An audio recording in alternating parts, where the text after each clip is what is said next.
right. I think we're live. Mic check 1 2 1 2. Mic check 1 2 1 2. If anyone in chat can hear me, just push one.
Let me try this one more time.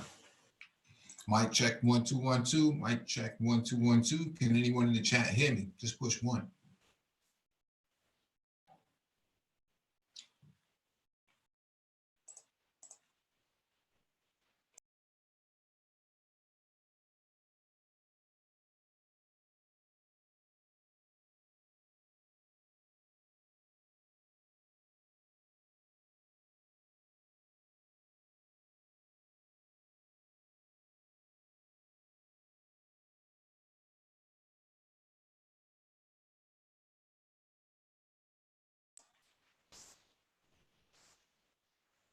All right, we got a confirmation. Thank you for the confirmation. Welcome back to the Black Brain Trust. This is episode 397, Black Blockchain Talk. Please hit the like button as you come in, share the video if possible. Hit that notification bell so you get all the updates from the Black Brain Trust, including those posted on the community tab. If you would like to engage in the discussion, there'll be a link in the chat for you to click on. When you click on the link, make sure you raise your hand so that one of us can advance you to the panel.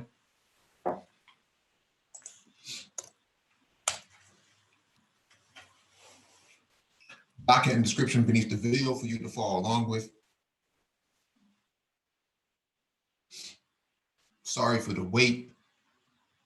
I had to join my my regional chapter, which is National Society of Black Engineers. I had to turn the yearly mixer function. It was butter laid. Black people really showed up that tonight, especially Black women. Sisters were in full effect up in there, really running it in terms of beauty and everything else. So they really brought the vibes to the table. I had a couple of drinks, but I'm good, man. I'm good. I'm blessed.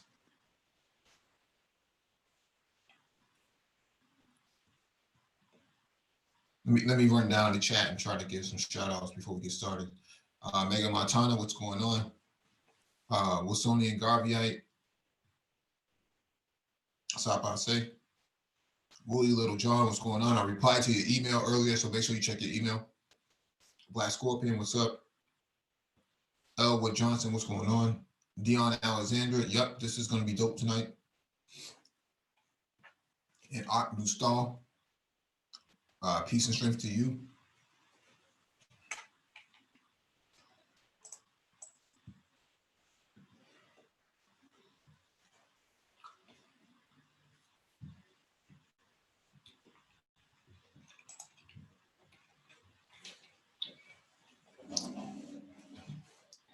We got Ty City in the building. What it do? What it do?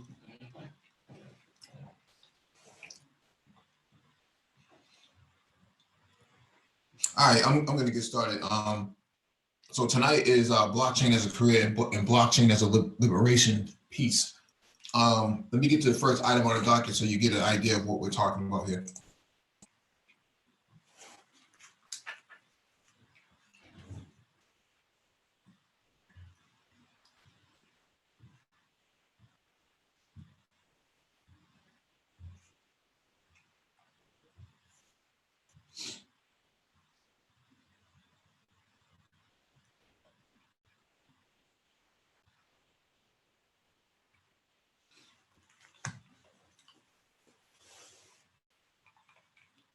All right, let me share my screen. All right, so first item on the docket is from medium.com, Bitcoin, blockchain, and Black liberation. Bitmari co-founder Sinclair Skinner Jones joins Karen Hunter. Bitcoin, blockchain, and Black liberation. Bitmari co-founder Sinclair Skinner joins Karen Hunter to talk about how Bitcoin can power remittance and create a frictionless economy across the African diaspora.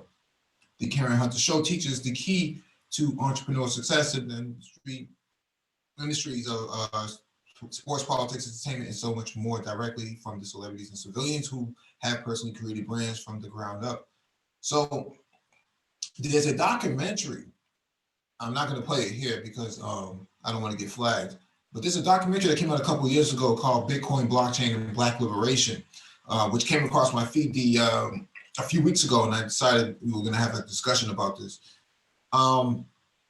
This has been discussed before when we covered articles in the past about blockchain, and they talked about blockchain and distributed ledger technology being a pan-Africanist tool that can liberate people. So this isn't the first time I've heard this, or this is the first time we've discussed this, but this is something that has been on the minds of a lot of people and why we talk about blockchain extensively.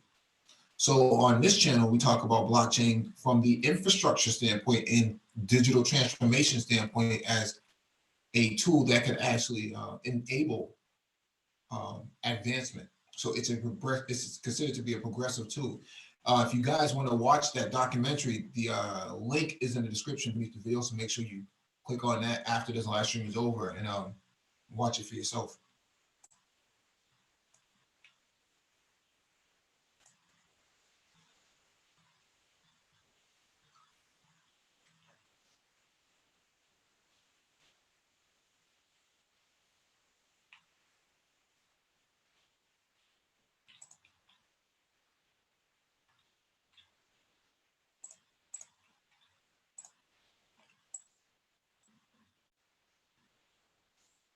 All right, let me get to the next item on the docket. This one is from blackblockchainsummit.com. So Black Blockchain Summit 2019 happened this year. For those of you who have missed it, I missed it as well. Black people talking about blockchain at a broader level. And so I decided to throw this on the I decided to throw this on the docket as well. We got a lot of people who look just like us, melanated, who have the same ambitions that we do. So we're not the only ones around here who are focused on blockchain. There's a lot of other people who look like us who are ready to put, go into blockchain at a global level and at a broader level. So let me go to the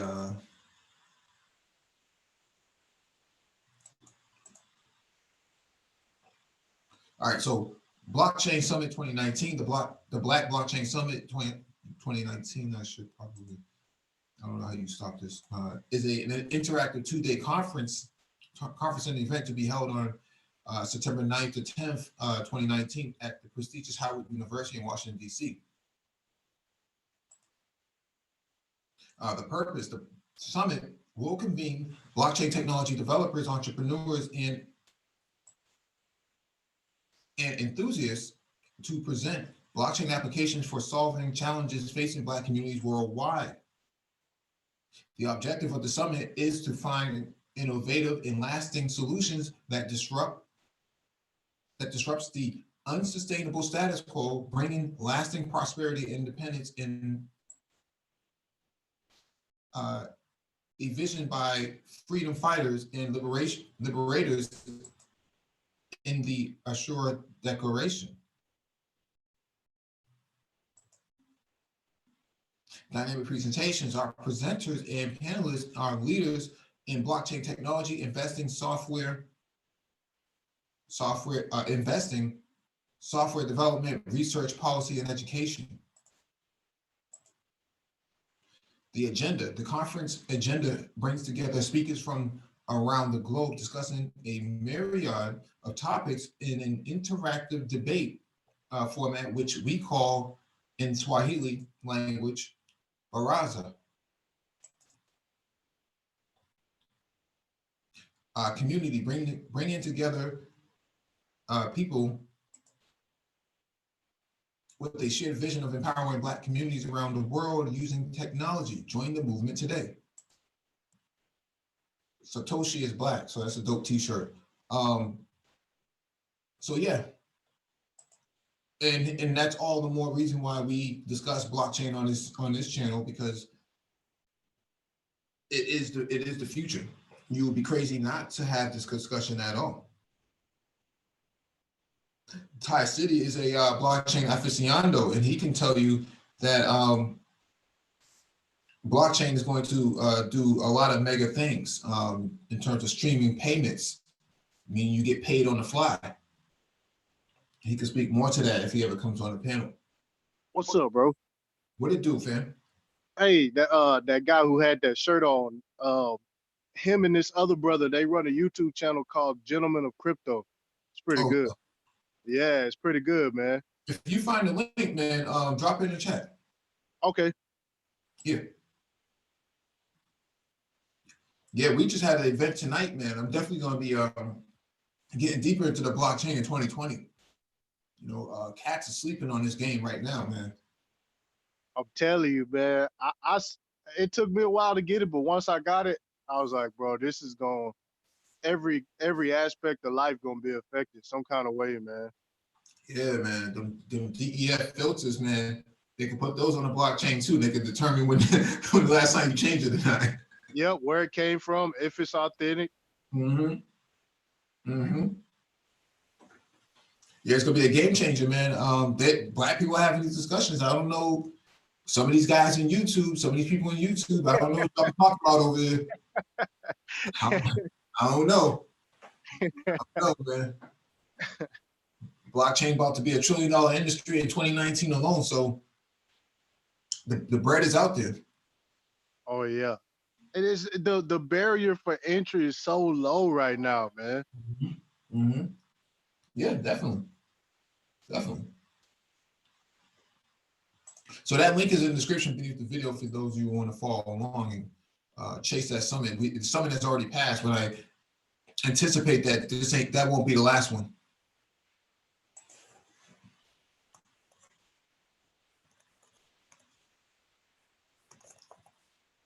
Yeah, that definitely won't be the last one, man. You gotta stop playing around, stop lollygagging, man. You know, there's too many cats out here wasting time, you know, debating about stuff that don't even matter.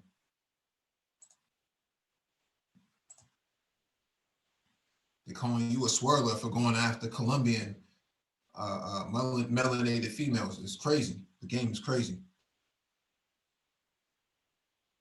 It's wild out there, bro. It's getting crazy out there, man. Dion Alexander asked where these summits be at. You gotta check your Eventbrite. I know there's one coming up in Atlanta in a couple months. I think like in maybe March or April. There's a Black blockchain summit going on down there. Black blockchain investors or something like that. So it's gonna be mega down there. One just passed last week in New York. FinTech blockchain summit in Manhattan. So that just passed. That was a mega one too. I know there's one coming up in Africa in February. I'm trying to get to that one myself personally. So they're all over. You just gotta check. You gotta check your Eventbrite for your area. Check meetup.com or download the app. It should pop up in your area. A lot of stuff going on in Atlanta too. A lot of blockchain summits and stuff like that. I know Austin is always popping with blockchain events. So especially beyond South by Southwest.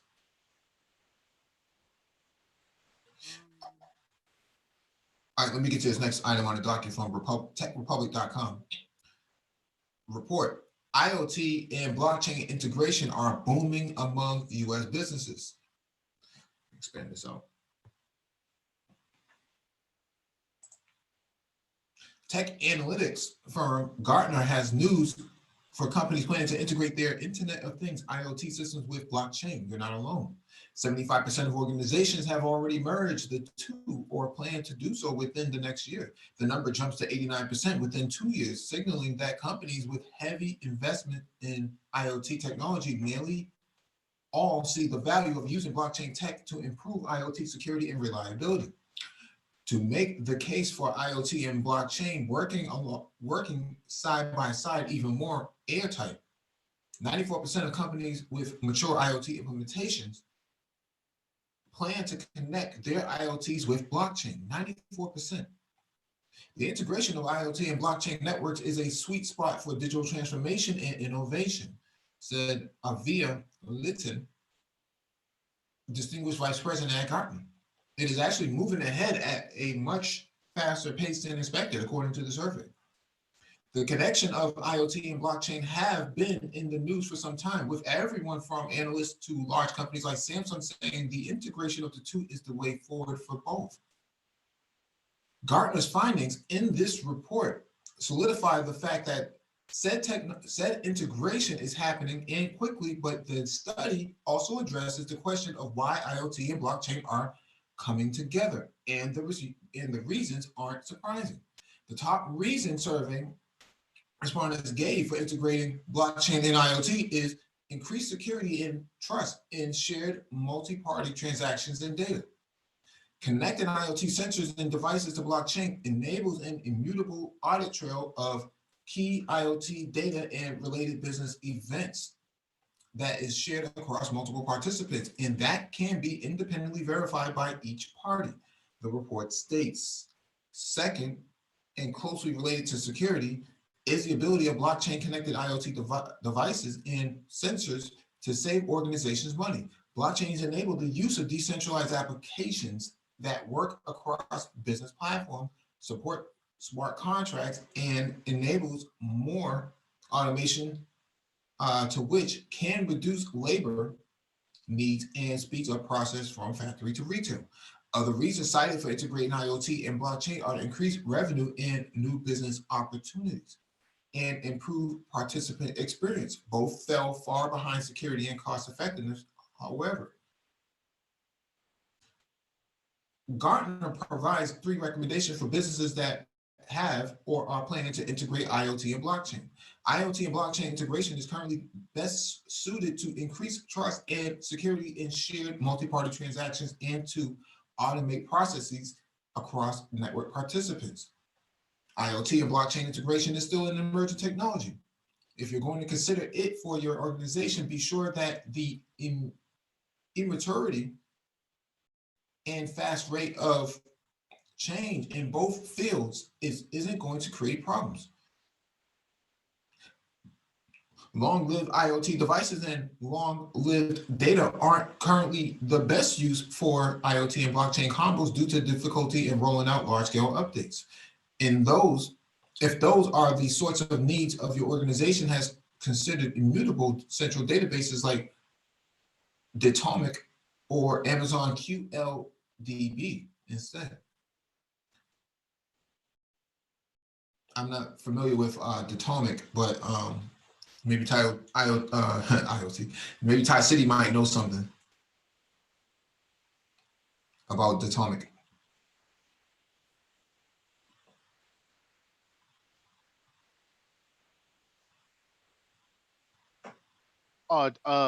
Atomic is like it's a new setup. I don't know too much about it yet.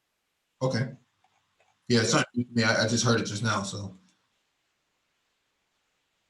yeah, so the thing about the IoT stuff is I was talking to Complex about this, and I was just saying like cities, municipalities, and different companies, they're gonna need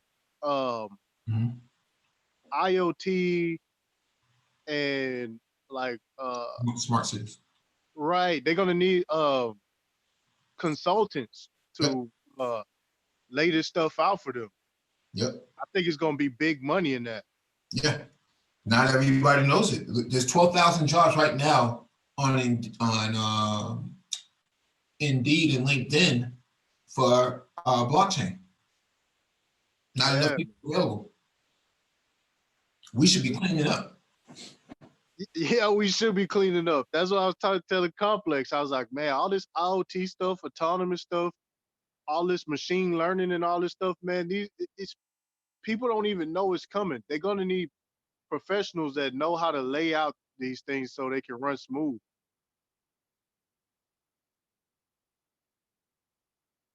Yeah, definitely, definitely.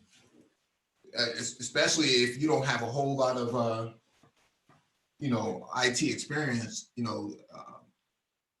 don't really need a whole lot of IT experience because this is a transformation. So you're going from one old technology, legacy technology, to something vastly new. So your job is to understand the new and not so much the old. Yeah, I mean, people.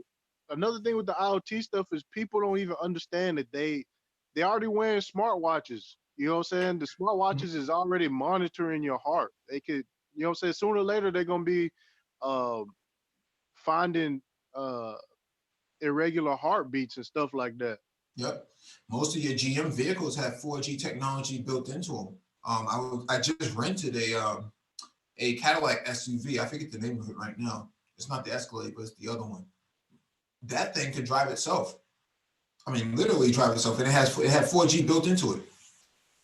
Man, that's what's up, man. Yeah, man. I was blown away by that thing. I said, man, I don't even know what to do with this car, man. It's just crazy. It had so much technology built into it. It was like a rolling IoT device, man. Just crazy. Yeah, man. All right, let me get to this next one on the docket. This one is from Forbes.com. What are the top 10 blockchain predictions for 2020? This should be good, man. Yeah, let's expand this out. By all measures, 2019 was a remarkable year for the blockchain in the crypto space. We saw the birth of new alliances, new cryptocurrency trading products. Bitcoin and Ethereum survived the bear market, and a plethora of blockchain protocols matured and expanded in growth. Finally, the US Congress and foreign central banks are paying close attention to the benefits of blockchain. Let me bring this person on real quick. The benefits of blockchain and digital assets. Even China has entered the blockchain race in full force by spending billions on innovation. The largest financial companies in the world are building on blockchain, and this trend is not slowing down. We have to look forward to in the next year. So let's review the most expected events that will shape the blockchain ecosystem in 2020.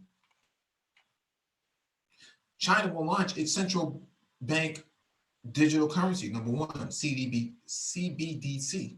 China has always been active in the blockchain and crypto space, as some of the largest cryptocurrency exchanges are based in China, as well as the largest mining power. Still, when President Xi Jinping announced his speech that blockchain is the future and it is technology that China will be the leaders in, it led to massive investments in blockchain research work.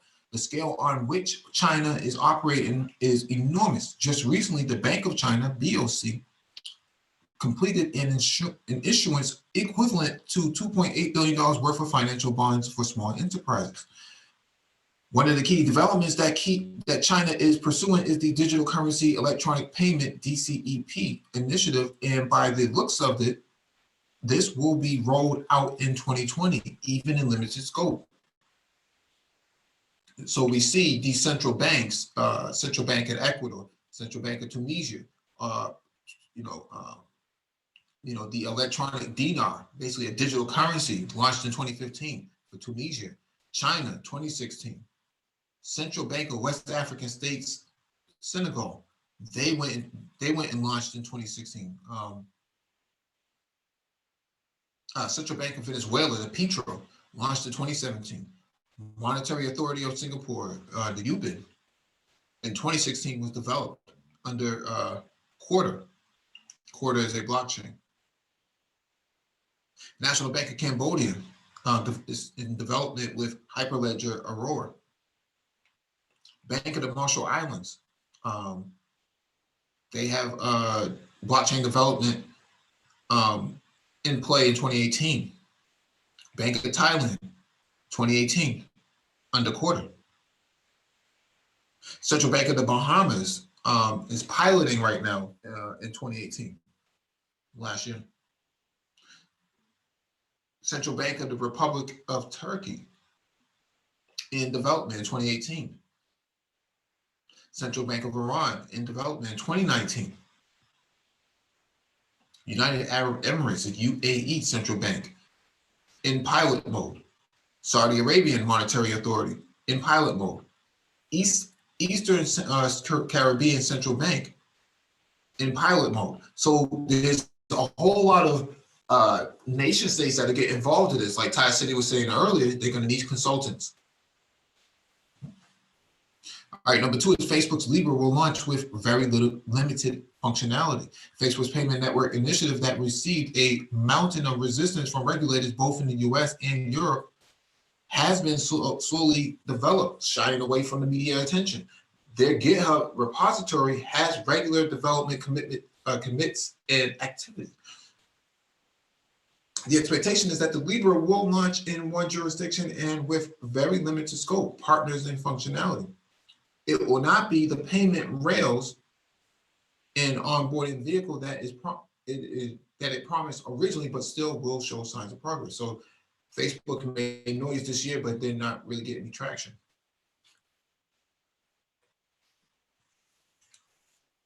Nagon's in the chat.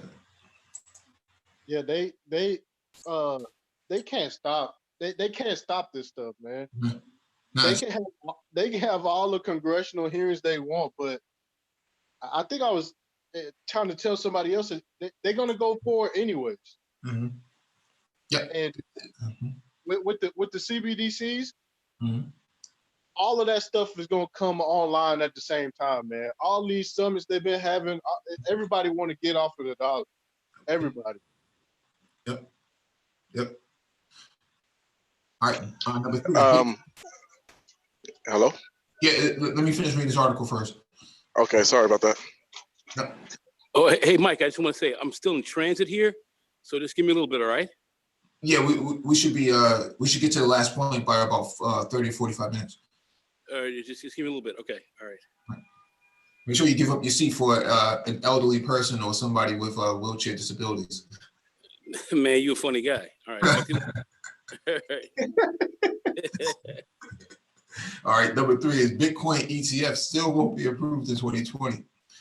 There was a lot of buzz in the Bitcoin space in anticipation of whether the U.S. Securities and Exchange Fund, SEC, will approve any of the several Bitcoin ETF filings. So far, SEC has rejected all of them on the grounds of not enough financial surveillance and manipulation in underlying markets.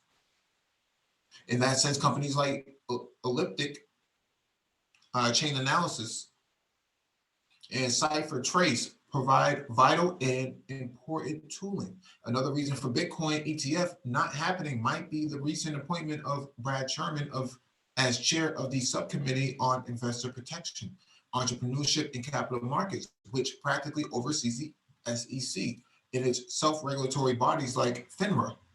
And he is no friend to Bitcoin and cryptocurrencies in general. So there you have it. He's a Luddite. Stablecoins paradise. Number 4, the trend we saw from the last few years that issuers are tokenizing fiat currencies and using them as easier exchange mechanisms on cryptocurrency exchanges will continue. We will see increased adoption of stablecoins, mostly fiat backed and driven from trading on exchanges. Projects like Finality and JP Morgan stablecoin will become live. Even now, the dollar-backed Tether, USDT, is the most volatile cryptocurrency asset. All right, number 5 is the growth of the DeFi and open finance ecosystem. Currently, we have a little over $290 million locked in the various applications living on the DeFi ecosystem. The number is mostly due to the growth of MakerDAO and DAI stablecoin. But nonetheless, there is an expansion of decentralized exchanges, prediction markets, and lending borrowing applications. The open finance narrative was hot also in the venture capital space, and this trend will continue.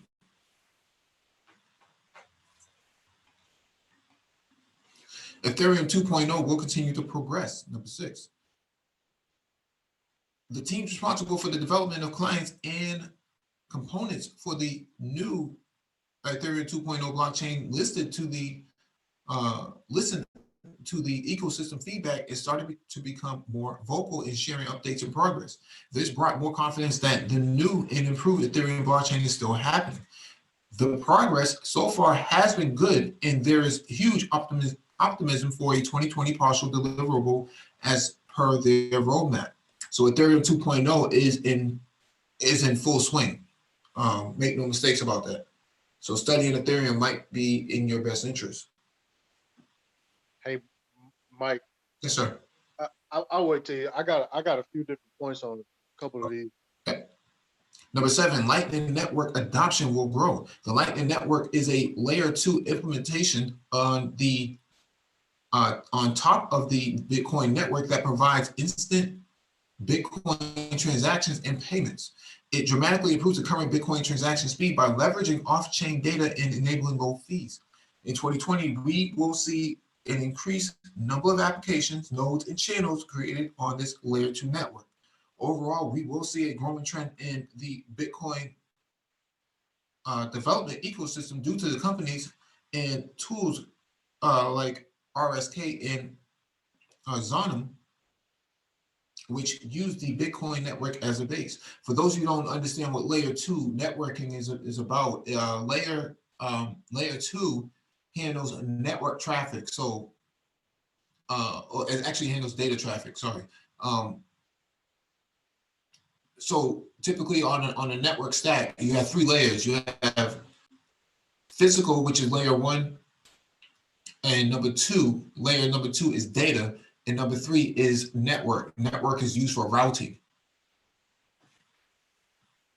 Number 2 is used for IP, or not IP, physical data.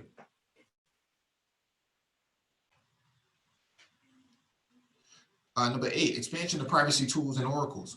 Companies like Ernst & Young are investing heavily into the development of privacy tooling for the public Ethereum ecosystem, and their product called Nightfall is a great example of how one day all the enterprises will be using the public mainnet for transactions with enough privacy comfort. In 2020, we will see more zero knowledge and multi-party computations projects maturing and entering the blockchain space.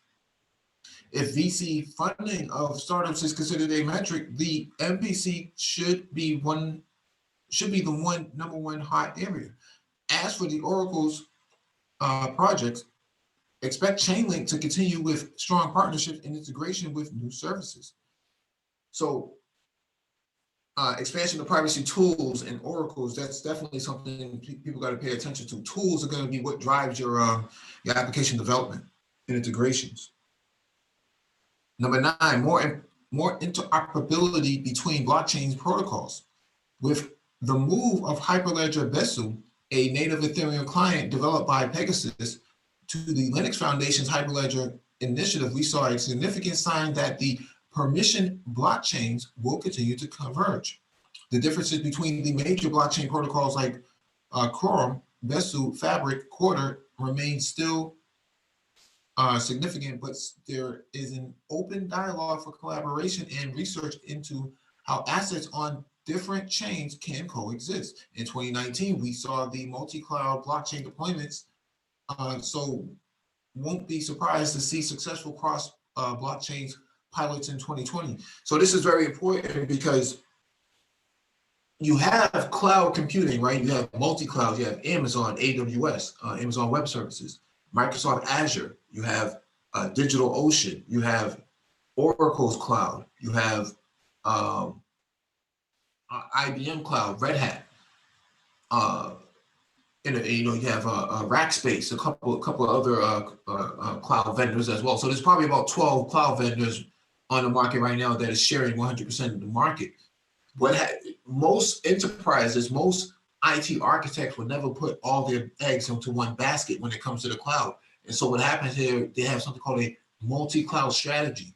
Well, the same thing is going to happen with blockchain. No one's going to put all their investments into blockchain from a technology standpoint. So they're going to diversify that portfolio that's going to say multi-blockchain setup, right? A multi-blockchain setup means that you're not relying on one sort of blockchain to do all of the work. You're going to have multiple blockchains that's distributed ledgers that are out there that can actually do that can actually divide some of the work up for you. And so because of that, you need interoperability between these blockchains in order for it to all function. So this is another step in the digital transformation process. All right, last one is number 10, more regulators will follow Wyoming's example. Wyoming has laid out the groundwork for digital assets in a digital banking friendly regulatory regime. With the separation of digital assets into the three distinctive categories, Wyoming is explaining the differences between virtual currencies and digital securities, all deemed interchangeable or intangible personal property. But Wyoming's blockchain work didn't go unnoticed, as Colorado, New Mexico, and Arizona are also looking into similar legislative work.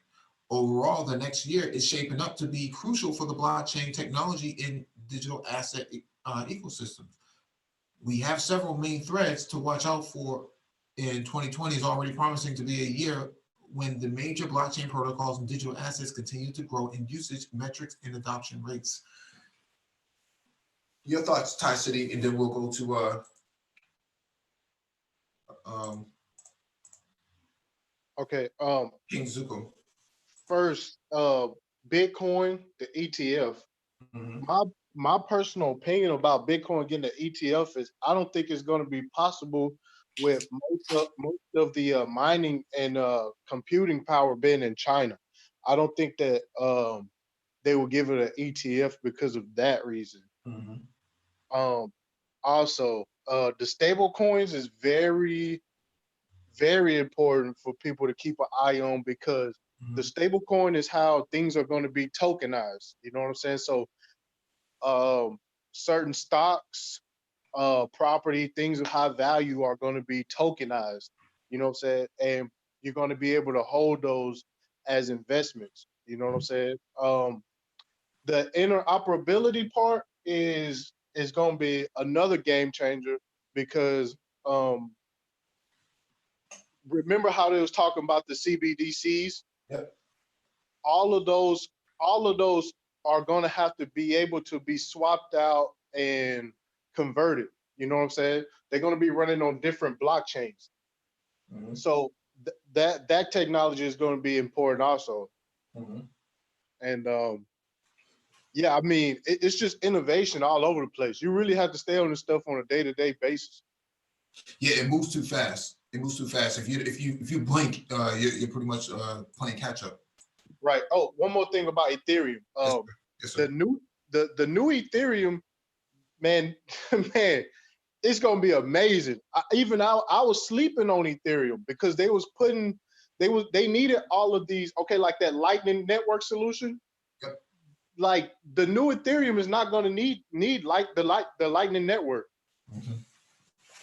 All of these solutions that they were designing around Ethereum are going to be out the window. Wow. And also Ethereum's going from proof of work to proof of stake hybrid. Mm-hmm. So yeah, 32 ETH locked up will net you a residual income. Yeah, there's going to be a hardware aspect to all of this too, as all these ASICs start coming out. We saw Intel put out their chip. NVIDIA has a chip. AMD is coming with a chip. There's going to be a whole lot of hardware that comes into all this. So all these guys who used to work on building computers, the physical aspect of, turning screwdrivers and lighting up cases and stuff like that, that's going to change for you because a lot of this stuff is going to move to the cloud. And you may get a hybrid solution. So you may get like a small desktop, like an Intel NUC. I don't know if you guys know what a NUC is. A NUC is a network use computer. Let me pull it up so that some people understand what I'm talking about here.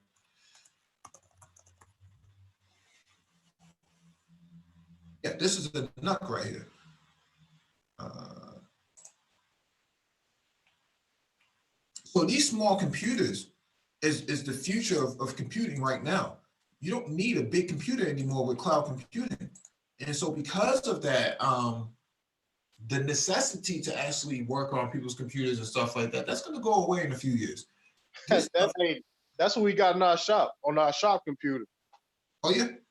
Yeah, it's like it's all of these little boxes hooked to the network. That's all it is. It's no, it's nothing to it. You hook the computer screen and the mic, the mouse and everything else to it, but Yep. Hey fellas, what's up? Hey, let me go down the line first, bro, because King Zuko jumped on and he has something to say.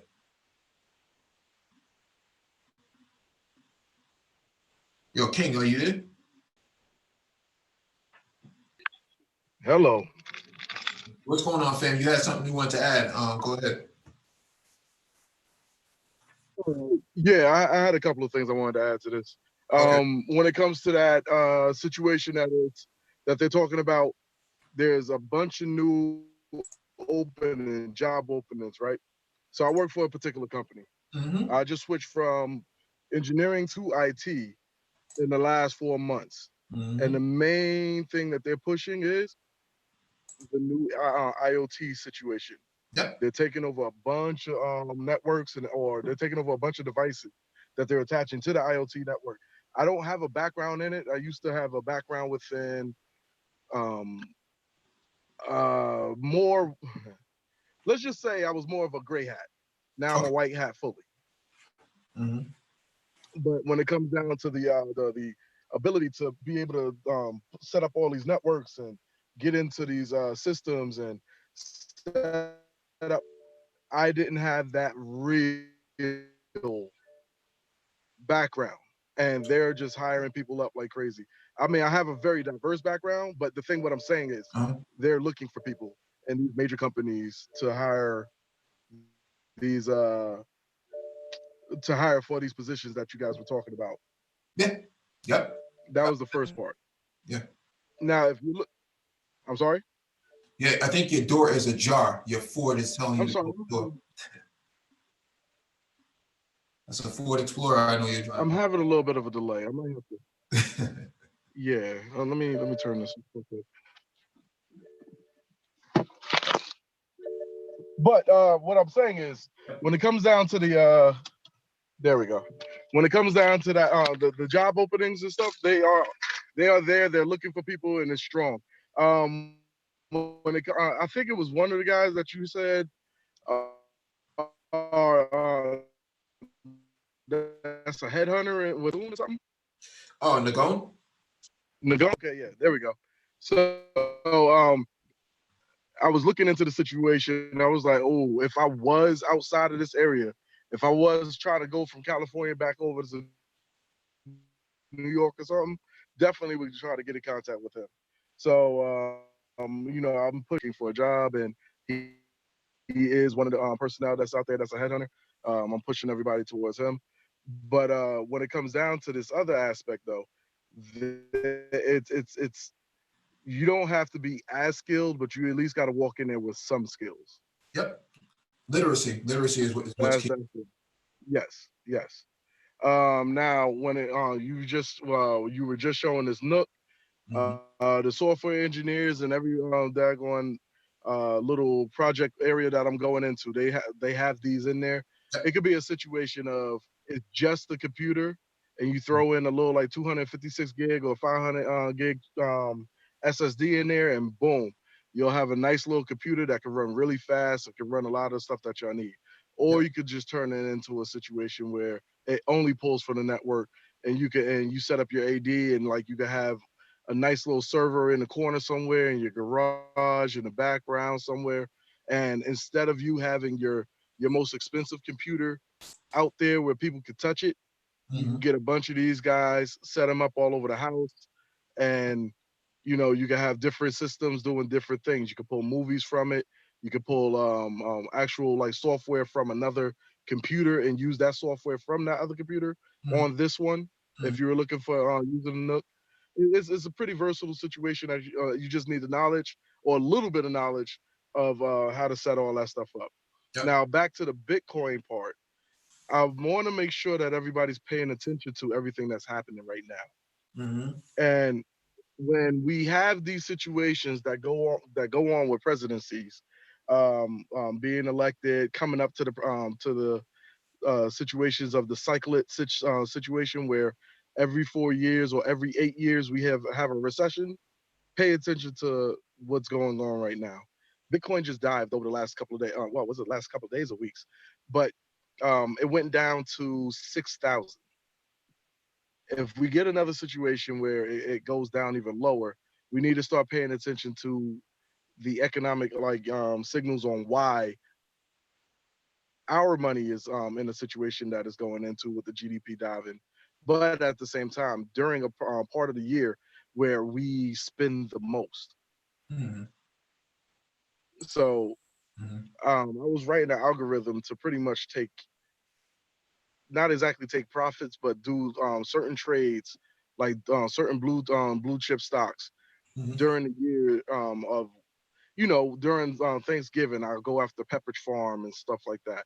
During this time, I'll go after Mattel or so on, where they start really pushing Disney, and when they start really pushing certain narratives or certain things where we spend the most money, the beers and so on and so forth, looking into those type of things where we spend the most money. And in that, you'll see that all these things are supposed to be rising in certain situations. If they're not, that's an indicator of another depression. Yeah. Right. That's called FA, fundamental analysis. And this is just me just being just a little a person who just tweaks with things. And since I learned how to code, boom, now I learned how to be a quant, and from there it just delve into another area. But again, it's pay attention to those little things. Now, with tying in the IoT with the blockchain situation, you're gonna make me pay attention more to what's going on within my own job right now, because I have not heard that yet, and will be one of the major players in that. So that's interesting. Yeah. But I did. Go ahead. Finish. But I did see a situation where all three of the major cloud systems, all three of those presidents got together, and they were talking about how they'll be working together to build a better cloud system in preparation for the IoT situation. Yeah, that's the whole purpose of 5G, because you need to bring all of those IoT devices online. They're saying by the end of 2030, by 2030, you're talking about 1 billion devices going to be online.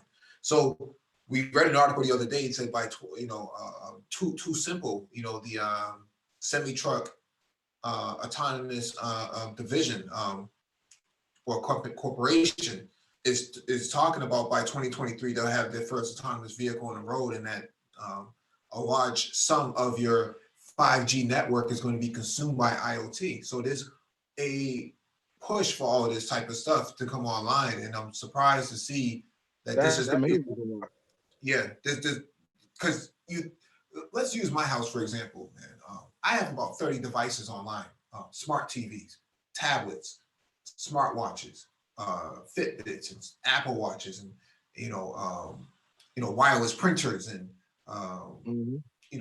smart refrigerators, and Alexas and Google Homes and stuff. Like all of this stuff is on the network right now. Just one house.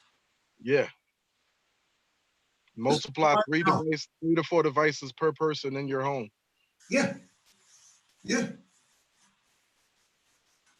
So this is where the market is going. The reason why blockchain and IoT come together is because blockchain fits what we call the CIA triad. I think you might be familiar with this, but confidentiality, integrity, and availability.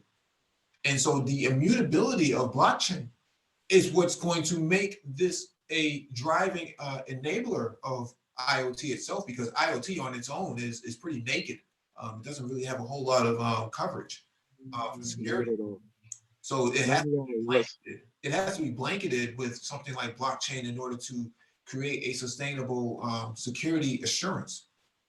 The only way it has a real security situation without the blockchain situation like you're talking about, yeah, is pretty much where we're sending fire. I'm trying not to. We're sending we're sending firewalls all over the place to different people, and like, you know, setting up VPNs, setting up all these things, and that's the only way we're protecting it at this point. Yeah, I mean, because you have to follow the basic principles of security at that point. Let me jump to engineering cannabis, because he's been waiting. You got something you want to add, engineering cannabis?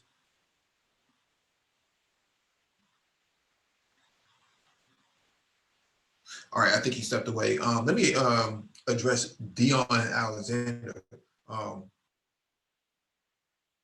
He made a point that thin clients is what we were referring to. No, these are not thin clients. These are full-fledged computers. They're just the size of a sandwich. I mean, that's how small these things are.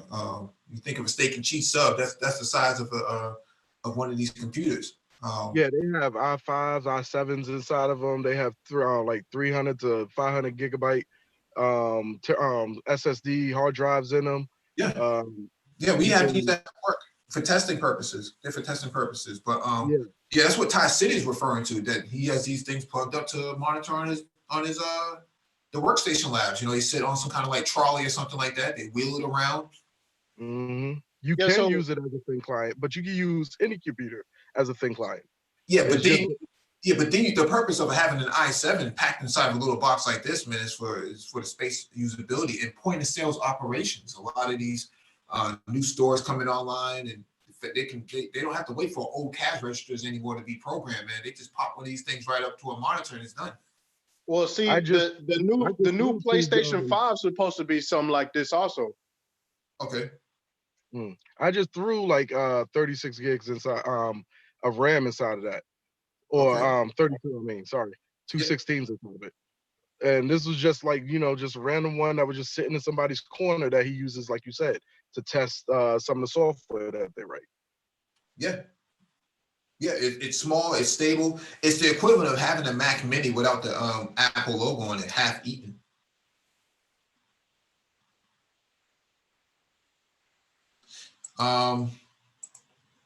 So yeah, that's the business, man.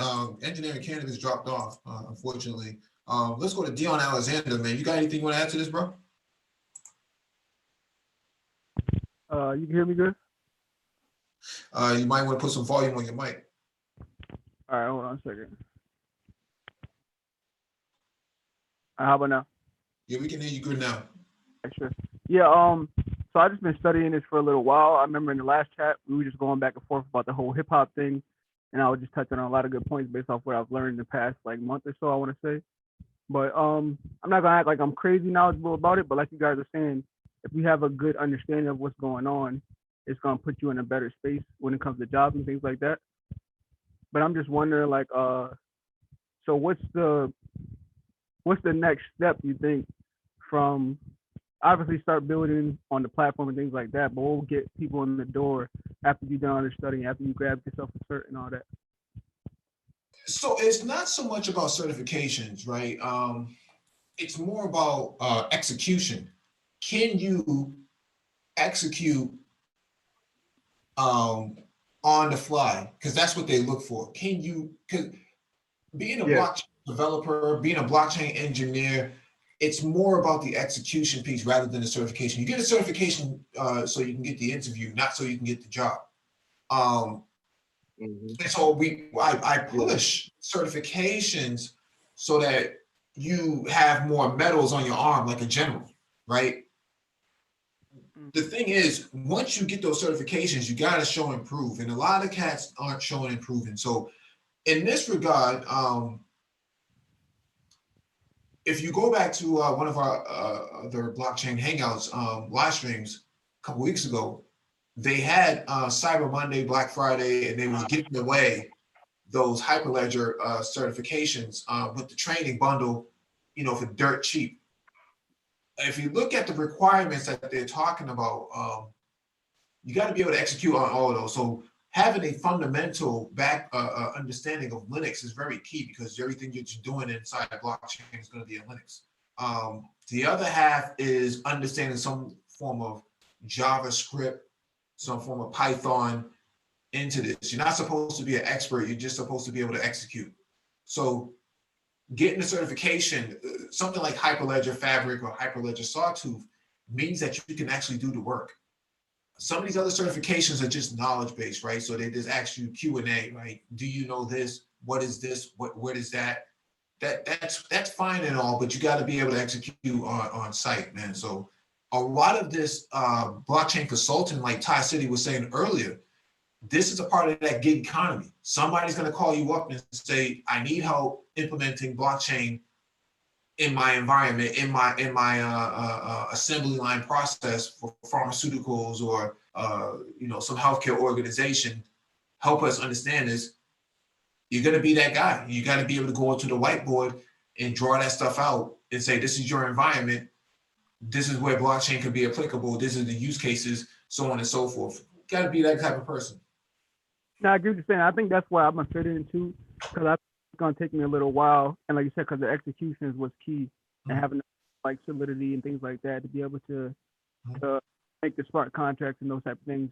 But just being able to, like you said, come up with the solutions and be able to map it out on the whiteboard is really what I'm pushing for right now. Yep. Just so when the call comes, I'm able to jump right on top of that. If you can, go to Staples and get your. Let me just finish this real quick. Go to Staples, man, and get yourself one of those whiteboards, man, with the dry erase markers, man.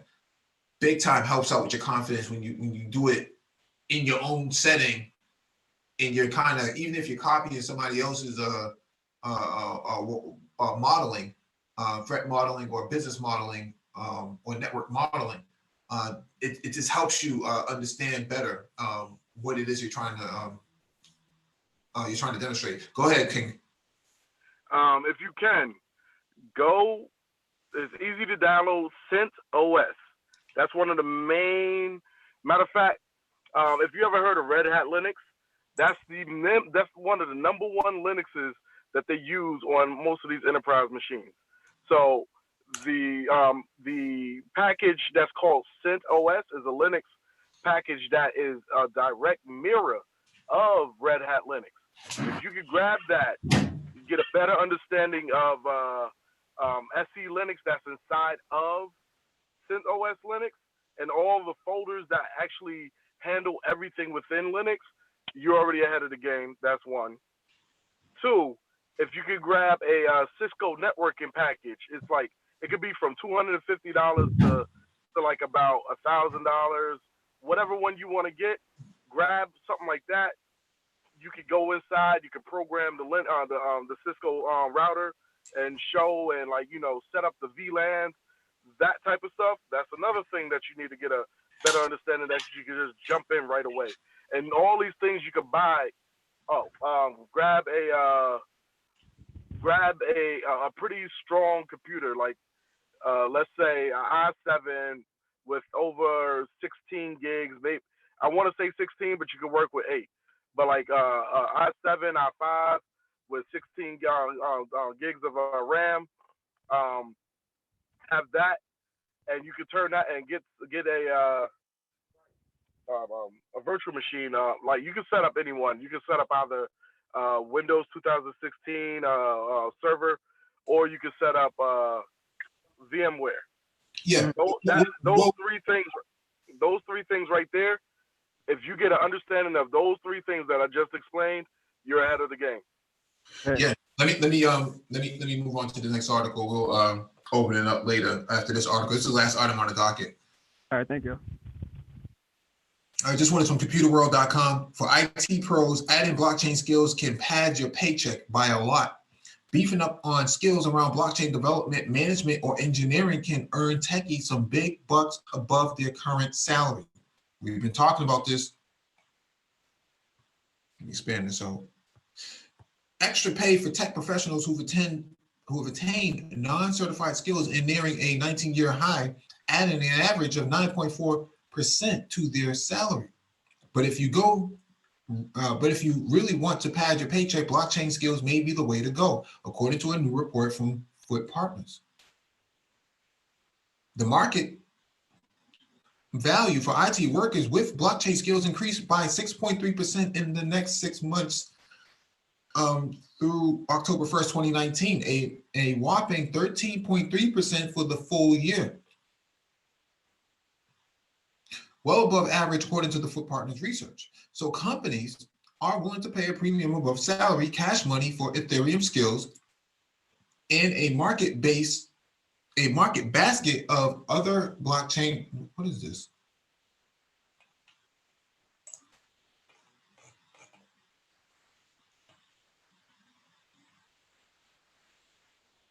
In a market basket of other blockchain skills, Chief Analyst David Foote said. The market value increase, Foote explained, is different from additional pay offered for blockchain skills. For example, the average pay premium for blockchain skills is actually 17% above base salary, Foote said. So if a tech employee is earning $100,000 a year and they can offer their company blockchain development, management, or engineering skills, they would, on average, see an additional $17,000 per year. This is what a certification would do for you. At a high level, blockchain technology is a way of securely managing access and information on an open distributed electronic ledger. What makes the distributed ledger technology so interesting to businesses and some governments is how it is positioned to improve an almost endless array of transactional activities, according to the report. So here are the tech skills for non-certified and highest paying cash premiums. This is massive in terms of the skill set, but basically all of these skills here pay big dividends in the long run. Oracle applications developer, Java, COBOL. Nagone talks about COBOL a lot. Selenium, Apache Flex. Database skills includes Oracle Application Server, Oracle DB 10G, and 12C. That's Josh, Keep It Techie. He understands this a lot. He works in this area, as well as Richard Victor Dixon. Web SOA. So SOA stands for Service-Oriented Architecture. E-commerce skills. So RESTful, Django, Node.js, Spring Cloud, system networking skills, Microsoft Virtual Server, Citrix Hypervisor, Zen Server, Vagrant is still popular for some reason. SAP ERP skills, Oracle CRM, SAP PI, SAP BSP, Business Service Pages, TIBCO is relevant for messaging, but highest paying cash premiums is Amazon, Athena, Redshift. Oh shit. Let me sorry. DevSecOps, data science, data engineering, data architecture, blockchain, big data analytics. We talk about all these things on the Tech Talks every single weekend. So make sure you go back and check our previous Tech Talks on this. Machine learning, Nagone. We went over this before last week with Nagone. He had a rec. He has a rec on the table right now for machine learning developer. Pays close to $200,000 right now. He can't fill it.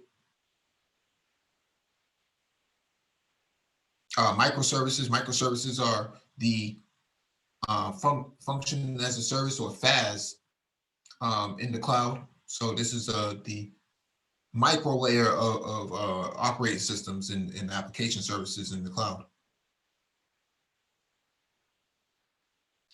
Security architecture and models. So these are all areas that we've talked about ad nauseum before, but just reiterating it because the article is.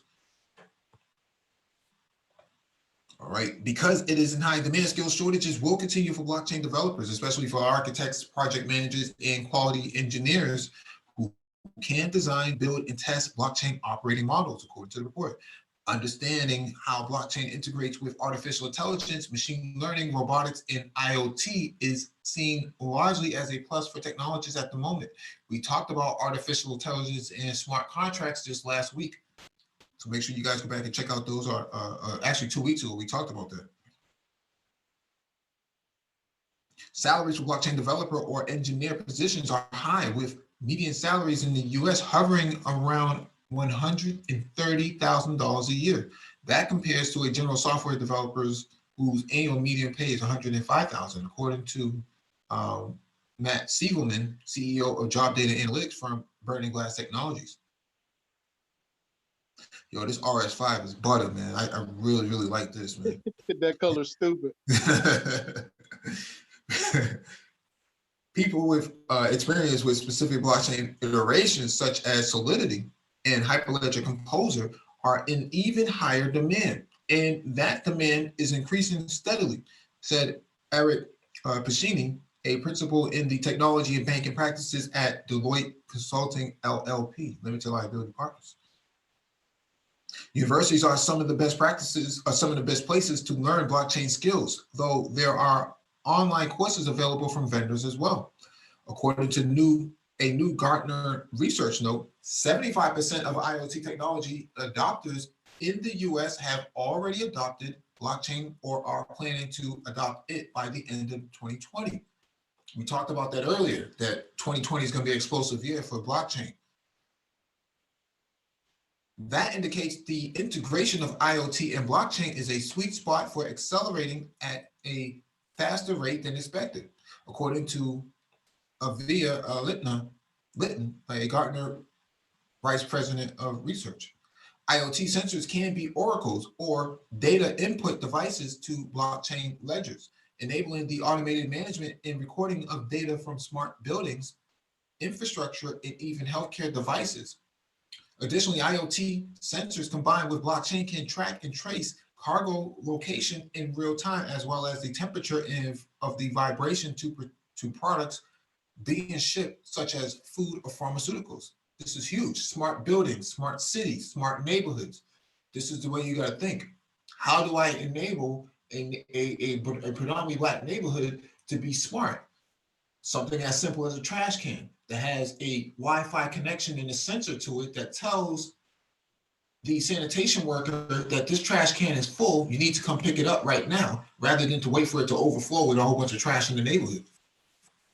That's an enabler of a smart neighborhood that also coincides with smart cities.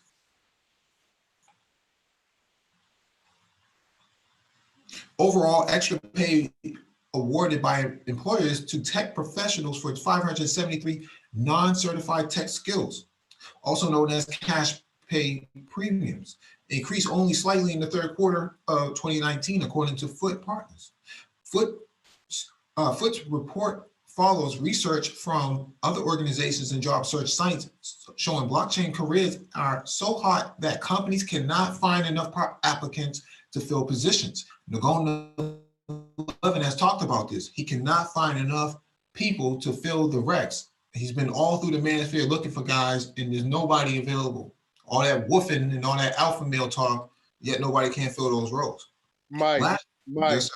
Yes, sir. How long we been on this, man? Oh, yeah. This, you know what I'm saying? So I could get here and tell you about how companies are hiring for blockchain technology people. They don't even put the salary. They don't put the salary. You go in there and tell them what you expect. You know what I'm saying? The benefits of the technology overrides whatever they're gonna pay you. Yeah. You know what I'm saying? So I mean, I heard somebody talking down on STEM on another panel, and they were saying that Black people aren't getting hired in STEM, but Mhm. that's not true. Nobody's getting hired in STEM. That's how early we are on this stuff. Mhm. Mhm. Foot's report follows research from other organizations and job search sites showing blockchain careers are so hot that companies cannot find enough applicants to fill positions. Last year, the position of blockchain developer hit the #1 spot on LinkedIn. This year, blockchain jobs remain in high demand. I told this story a couple of times on this channel before, but I'll say it again. I got a call from New York earlier this year, back in March, offering me $250K out of New York to be a blockchain engineer. That's how much they're willing to pay. Only problem is I work in cybersecurity. I don't work in as a developer or engineer in that aspect. So they were looking for somebody who knew Python and C++ and Java. So things that I don't work with. Bank of America hired somebody to integrate the Ripple protocol, all the while they denying using cryptocurrencies. Mm-hmm.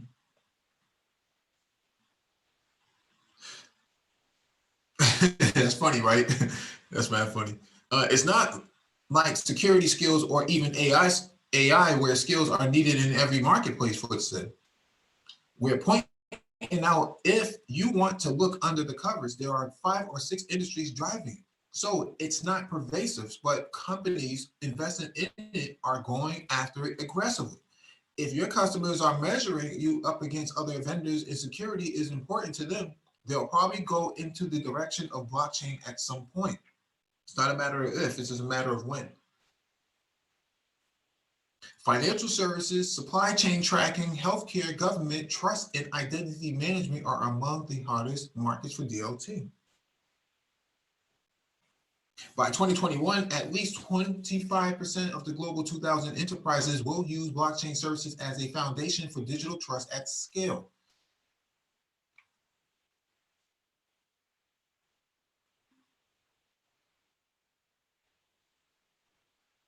According to IDC, large vendors such as IBM, Microsoft, Hewlett-Packard Enterprise, Amazon Web Services, Baidu, and SAP have made sizable investments and begun rolling out blockchain as a service solutions for partners. Aside from North America, we see big blockchain technology investments in the Middle East, Asia, and in Europe, where blockchain centers in Berlin, Zurich, Singapore, London, and South Korea are creating buzz. The Foot report said there are hundreds of DLT, distributed ledger technology startups around the world employing thousands.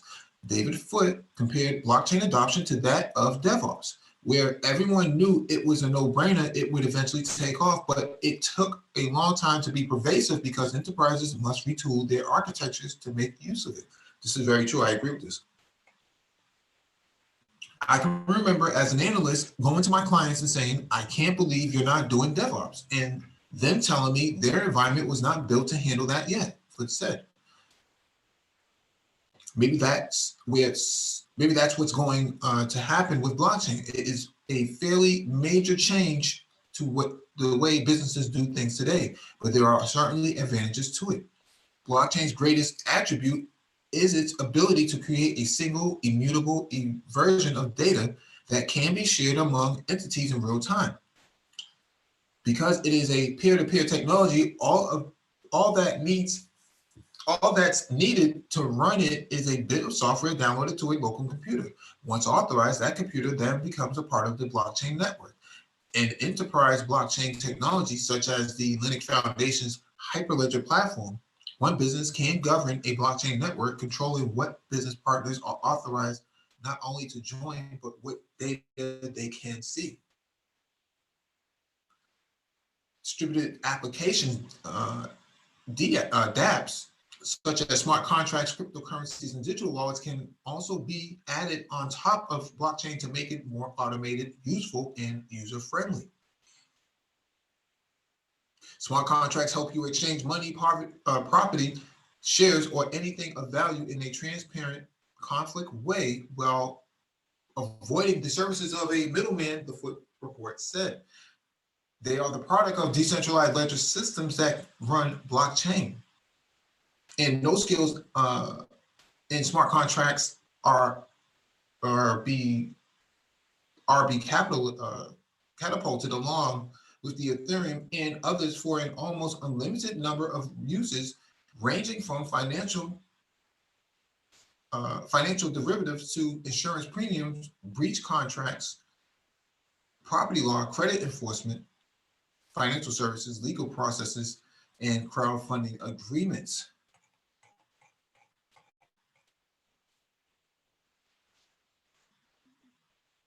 So here you have it. We've been talking about this for a minute, but here it is. Read it and weep. If you don't believe us, then you believe this white man right here. You believe this mayonnaise man right here and what he's saying.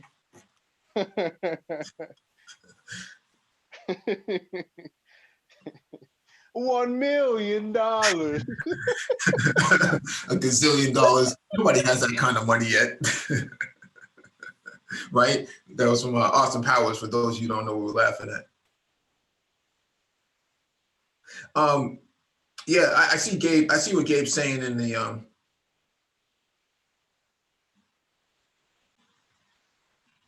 yeah, I see what Gabe's saying in the chat. I think there's a bit of a misunderstanding here, right? Ty City's not saying, at least my interpretation of what Ty City is saying is, he's not saying that you can walk in there and say, give me $1 million.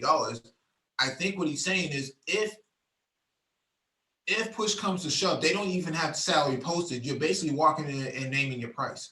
And that is true. That has been true with blockchain. Nagone has talked about this extensively. He can't find enough applicants for blockchain. And so because of that, Ramil's in, let me bring Ramil to the panel. And so because of that,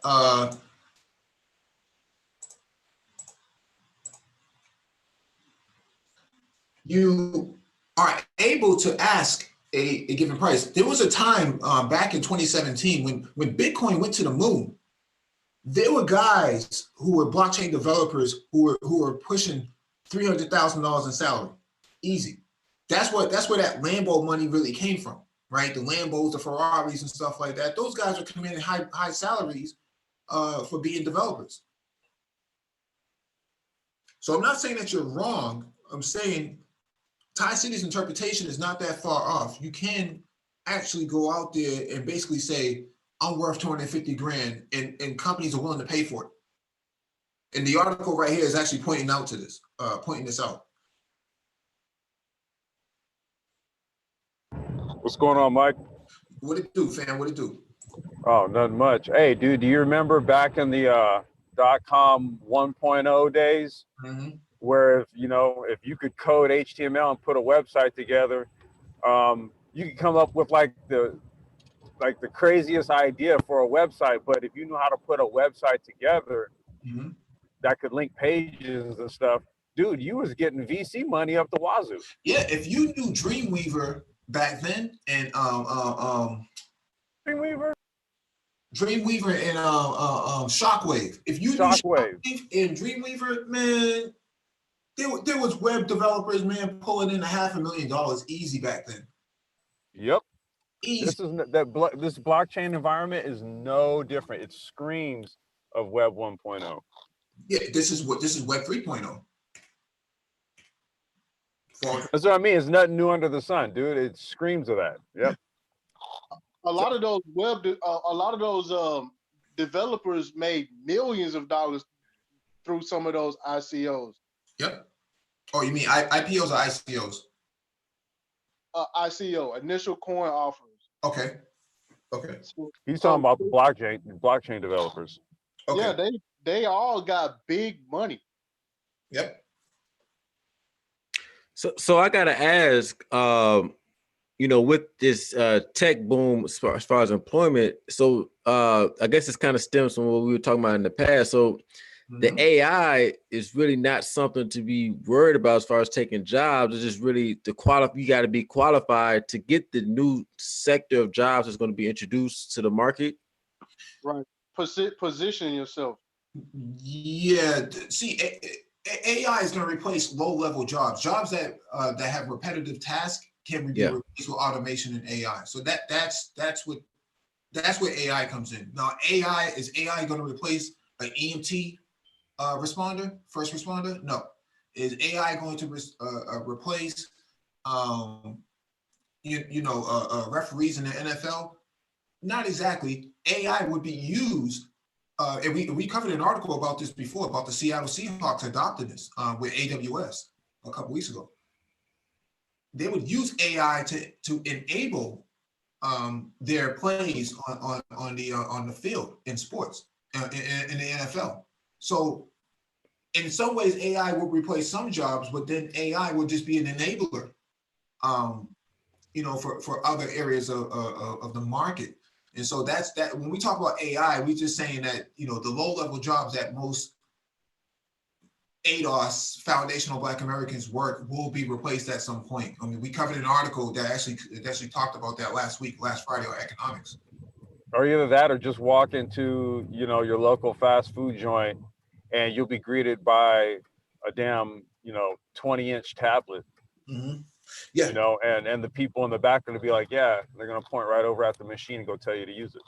Yeah, we covered an article, 2 months ago or a month ago, that says McDonald's bought an AI firm for their drive-through menu so that they can use AI to determine the time of day, the person you are, and what's trending on the market to determine what to put on their billboard, their menu billboard, so that you can buy what's trending, what's hot right now for food. That's what McDonald's is doing right now. Man, that's what's up. Can you imagine the benefits of just shipping what you need to certain places? Like if a certain burger is popping over here, or these people don't eat a lot of meat, or know what I'm saying? Yeah. Yeah. I mean, you work in the transportation industry, and you see Volvos with all this technology built in there. All of that data gets generated by that Volvo gets sent out to Volvo's headquarters or wherever the big data facility it is. They're not using an individual person to mine and sift through all that data. They're using AI to do all of that. Right. So what I just learned right before I took my vacation was it's a blind spot detection. Mm-hmm. Okay, when that blind spot detection goes off, it starts recording. So it's actually recording the driver's reaction, G-forces and braking and whatnot. Yep.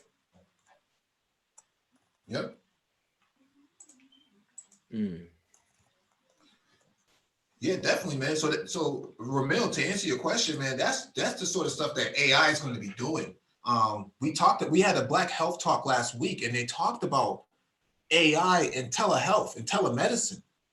This is where, an opportunity where Black people can actually get involved in terms of emerging technology. I was at an event. The reason why we had that live stream is because I was at an event here in Boston where they Blue Cross Blue Shield had monthly discussions about telehealth and telemedicine. And the real benefit here is, how do you deliver medicine as a service to low-income people being Black people?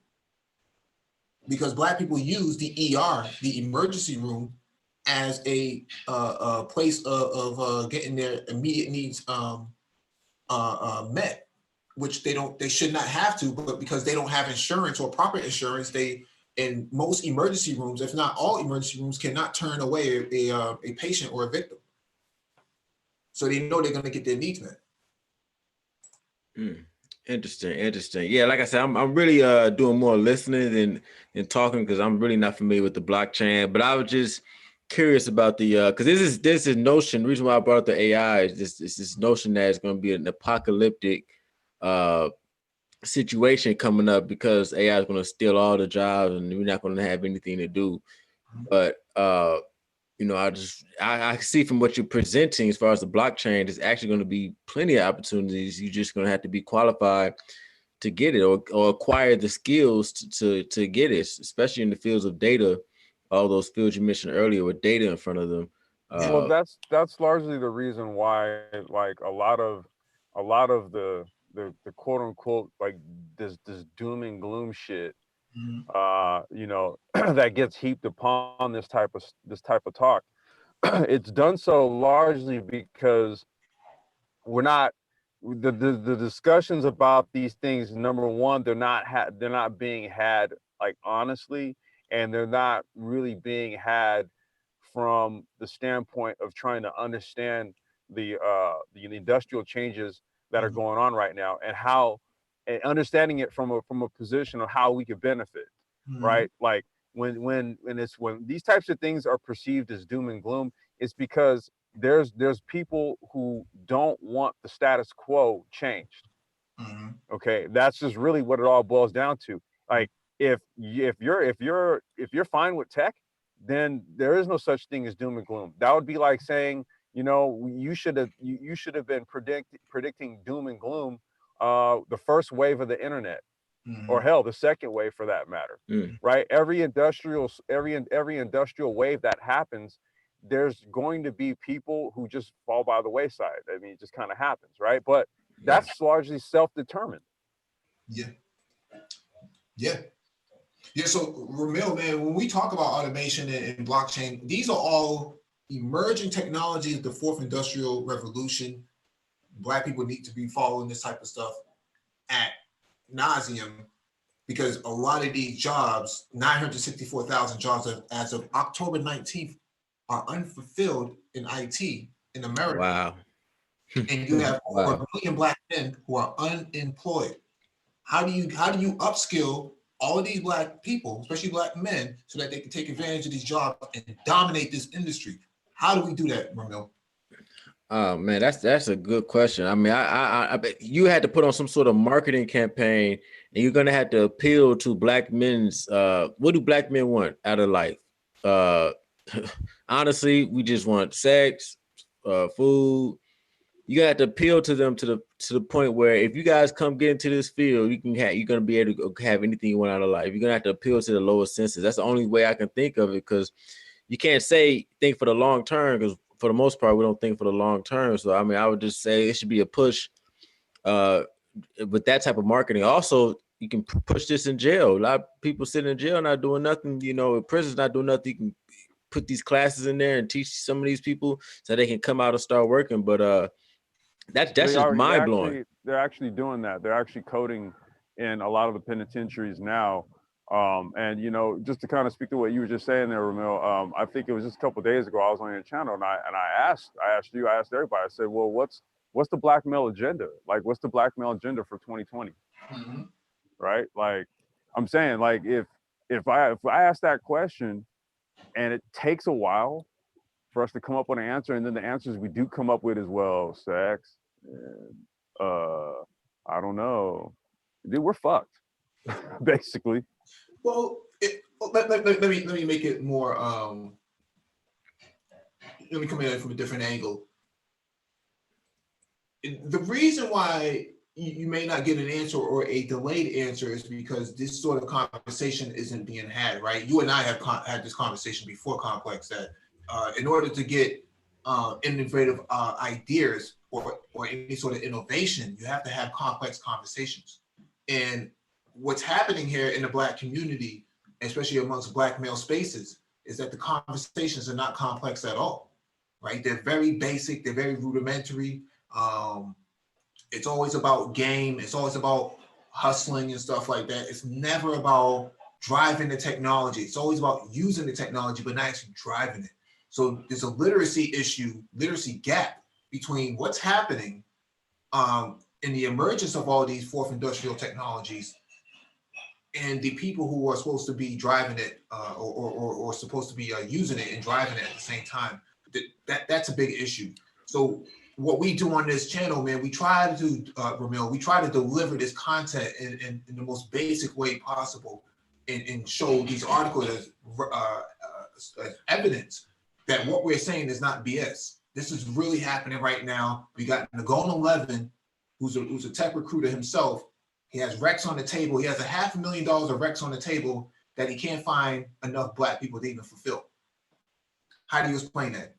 Well, like I said, I know how you can explain it, but like I said, I always push STEM, period. Like, matter of fact, I've gotten pushback from pushing STEM too much from other content creators. They're saying that I'm saying STEM is going to save us.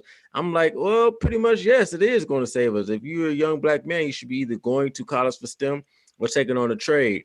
But as far as explaining the shortage, I mean, like I said, we already know the mindset of Black people. We already know we're not there. And that's why I wanted to come through to this channel, because obviously content like this, like what you guys are doing, is much, much needed. Like, there's nobody coming with the hardcore angle that you guys are. And I've been checking you guys out for a minute. And, you know, a lot of people won't come over here because they would perceive it as boring, but this is the future right here. You know what I mean? This is, you know, this type of stuff. This blockchain and its job openings, it's no excuse for us not to be getting into this and really taking over.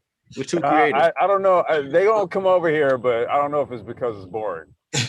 Listen, Romeo, we covered an article a couple months ago. Well, they perceive it. That's what they perceive. I'm not saying it, but go ahead. No, I was just going to say that we covered an article back in October. A 9-year-old Nigerian Black boy is a game developer, worldwide game developer. Wow. This is what the continent is pushing out. That's incredible. You come out here, you know, to these hashtag people, man, and what are they talking about? I'm gonna wait right here for my reparations. Exactly, reparations, handouts. But like I said, this technology talk is literally not being had amongst Black people whatsoever, online or in real life. It's sort of like we're getting left in the dust. You know, and it's going to put us on the consumer end of things once again, just like we are in all other industries, and not on the innovation side. Yeah, I just came back from an event tonight, man. I actually left the event early so I can fire up this live stream, man. I came from my regional chapter's event. We are rated as the #1 chapter in the world, by the way, for National Society of Black Engineers. We are rated as #1. My brother's part of that. That's what's up, man. Bro. Yeah, we had a mixer tonight, man. The most butterlaid brothers you can find in every industry was there tonight.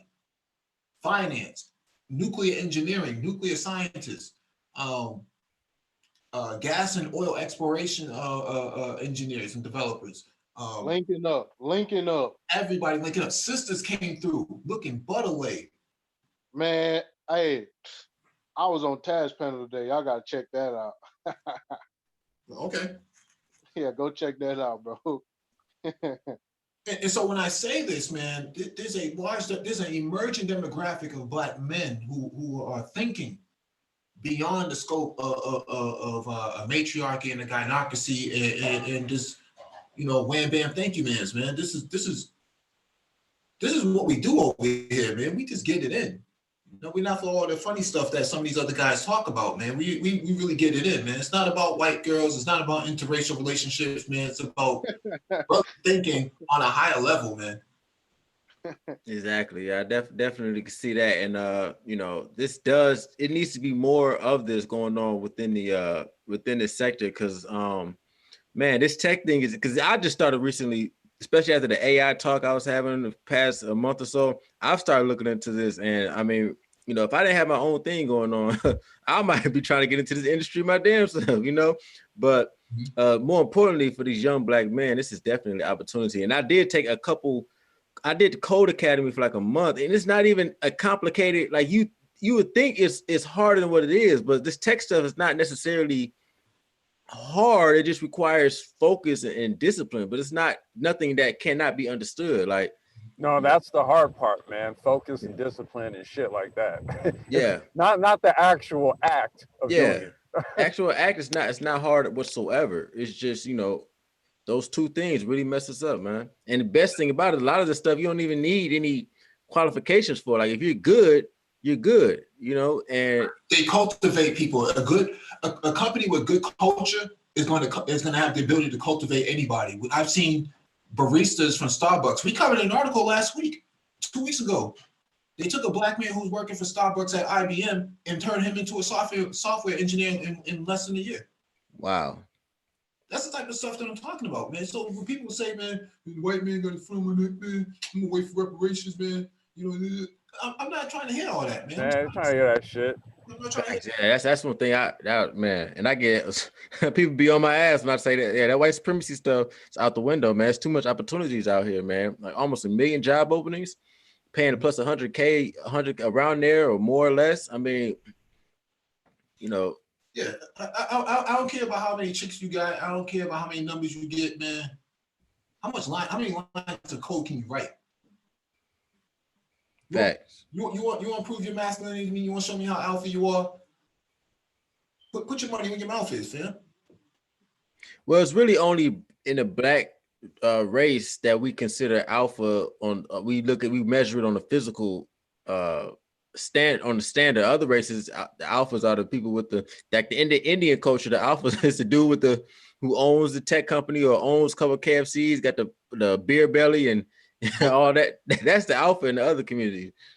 You know, here we do it by physical, which is it's backwards, and which is why we're in last place.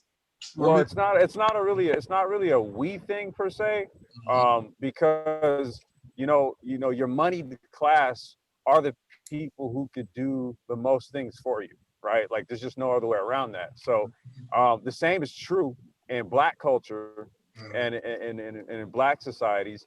The only difference is that we actually take two approaches to our social hierarchies, right? There's the social hierarchy and then there's the sexual hierarchy. And because, black culture is as dysfunctional as it is, there's a schism, right, that separates the two types of men. And it just confuses the shit out of every goddamn thing. It creates the fucking mess that we have now, right? So I would just say that strategies for winning at this particular point in time, especially black men, You going in and out, carve bro. out shareholds in various. Oh, okay. I'm going through a rough area, dude. Yeah. Hold down the clutch a little longer. Hold on the clutch. Hey, no, but it's really incumbent upon us to actually think beyond those that would like actually work against you. I mean, it's kind of like, I don't know. I have a little different viewpoint with regards to what's more of a priority or what's more important in black culture. Like I said, given the myriad of issues that we have, I would say the first priority is enrichment, right? Because money doesn't solve everything, but it can like solve a lot of. Well, we have money though. I mean, we have money. We don't have but we don't have it. We don't have it in the form of ownership of companies, right? And these aren't companies that actually employ people and have large revenue streams. Okay, that's what I'm talking about when I talk about money. Like I'm talking about that type of shit. Well, that's going to require a change of mindset. That's going to require a change. Well, this is exactly what this is what I mean, right? So if it requires a change in mindset, then maybe the approach really, maybe like you should wake up tomorrow and like all notions of a gynocracy and a matriarchy and a fill in the blank and a whatever the fuck, right? Throw it out the window. It's all done, right? And so the new mindset is become the new capitalist, the new industrialist. Well, and we move like that. To Ramil's point, like we have daycare centers in low income areas that rack in $10,000 to $15,000 a week, and they don't have one educator in sight. Yeah. Yep. Yeah. The thing is, I don't want to discredit or disapprove, the idea that white supremacy isn't institutionalized. It is institutionalized. We see it. It is institutionalized. It's institutionalized. It's not some physical. It's not the white guy at Walmart, ringing the bells, greeting people as he comes in. He's not the white supremacist, man. He's not the immediate threat. The immediate threat is institutional. And so we have to come up with counter narratives. We've been talking about this with myself and Complex about social equity and legalization of cannabis. And now you have engineering cannabis in the chat who talks about blockchain and cryptocurrencies and legalization of cannabis. So you have that sort of angle that says, let me counter the situation this way from a technological standpoint, because we technocrats over here. Sure indeed. Yeah, but I just think that at the end of the day, it's gonna have to be a separation, especially when we're talking about stuff like this. This type of stuff, Black people are just not interested in. I'm gonna just say it, and it's gonna have to be some sort of separation. Huh? Why aren't they interested? Because it doesn't, like I was saying earlier, you asked me how should we appeal to Black men for these jobs. It doesn't. This type of stuff doesn't give us that immediate satisfaction. It doesn't appeal to our lower. We living in our lower self, so it doesn't appeal to those entertainment, food, sex. It doesn't appeal to those drives that really drive Black people as a whole. So I mean, that's what I said. The Black men who do want to get into this, and Black men who are thinking more in the lines of power, which I think should be the agenda for 2020 and beyond, is power. It's going to have to be a separation, man, because this stuff is like foreign language to the average Black person. And if you don't separate yourself, because you can't serve two masters, you're going to end up in the cesspool. And that's how I view it.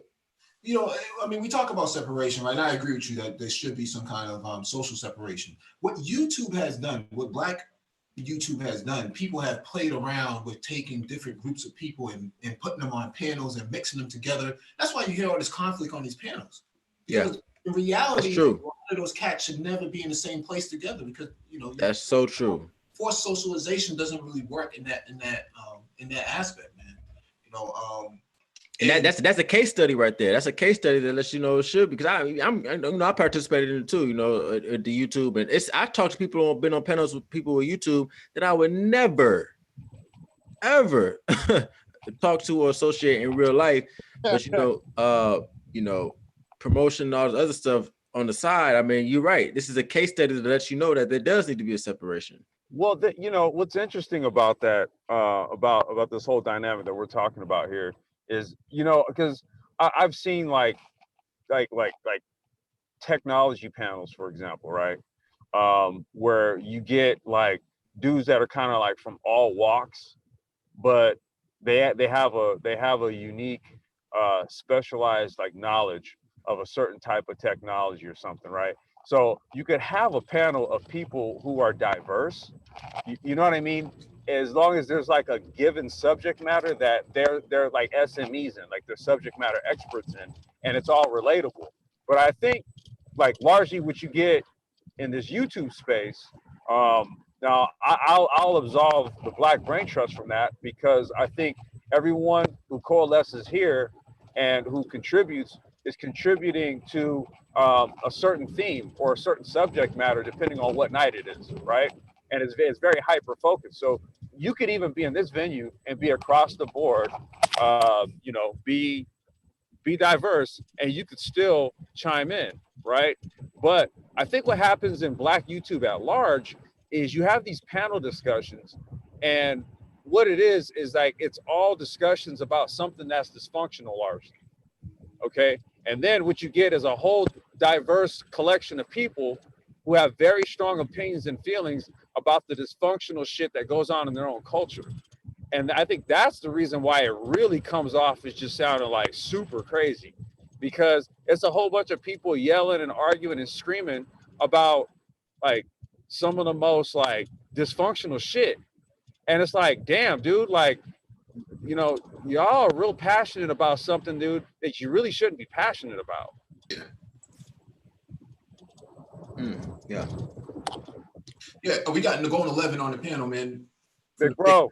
From the Big Apple. What's up, Nagone? Oh, man. Whew. Fucking long ass day. What's going on, fellas? What's going on, man? Sure, man. What it do, man? What's going on?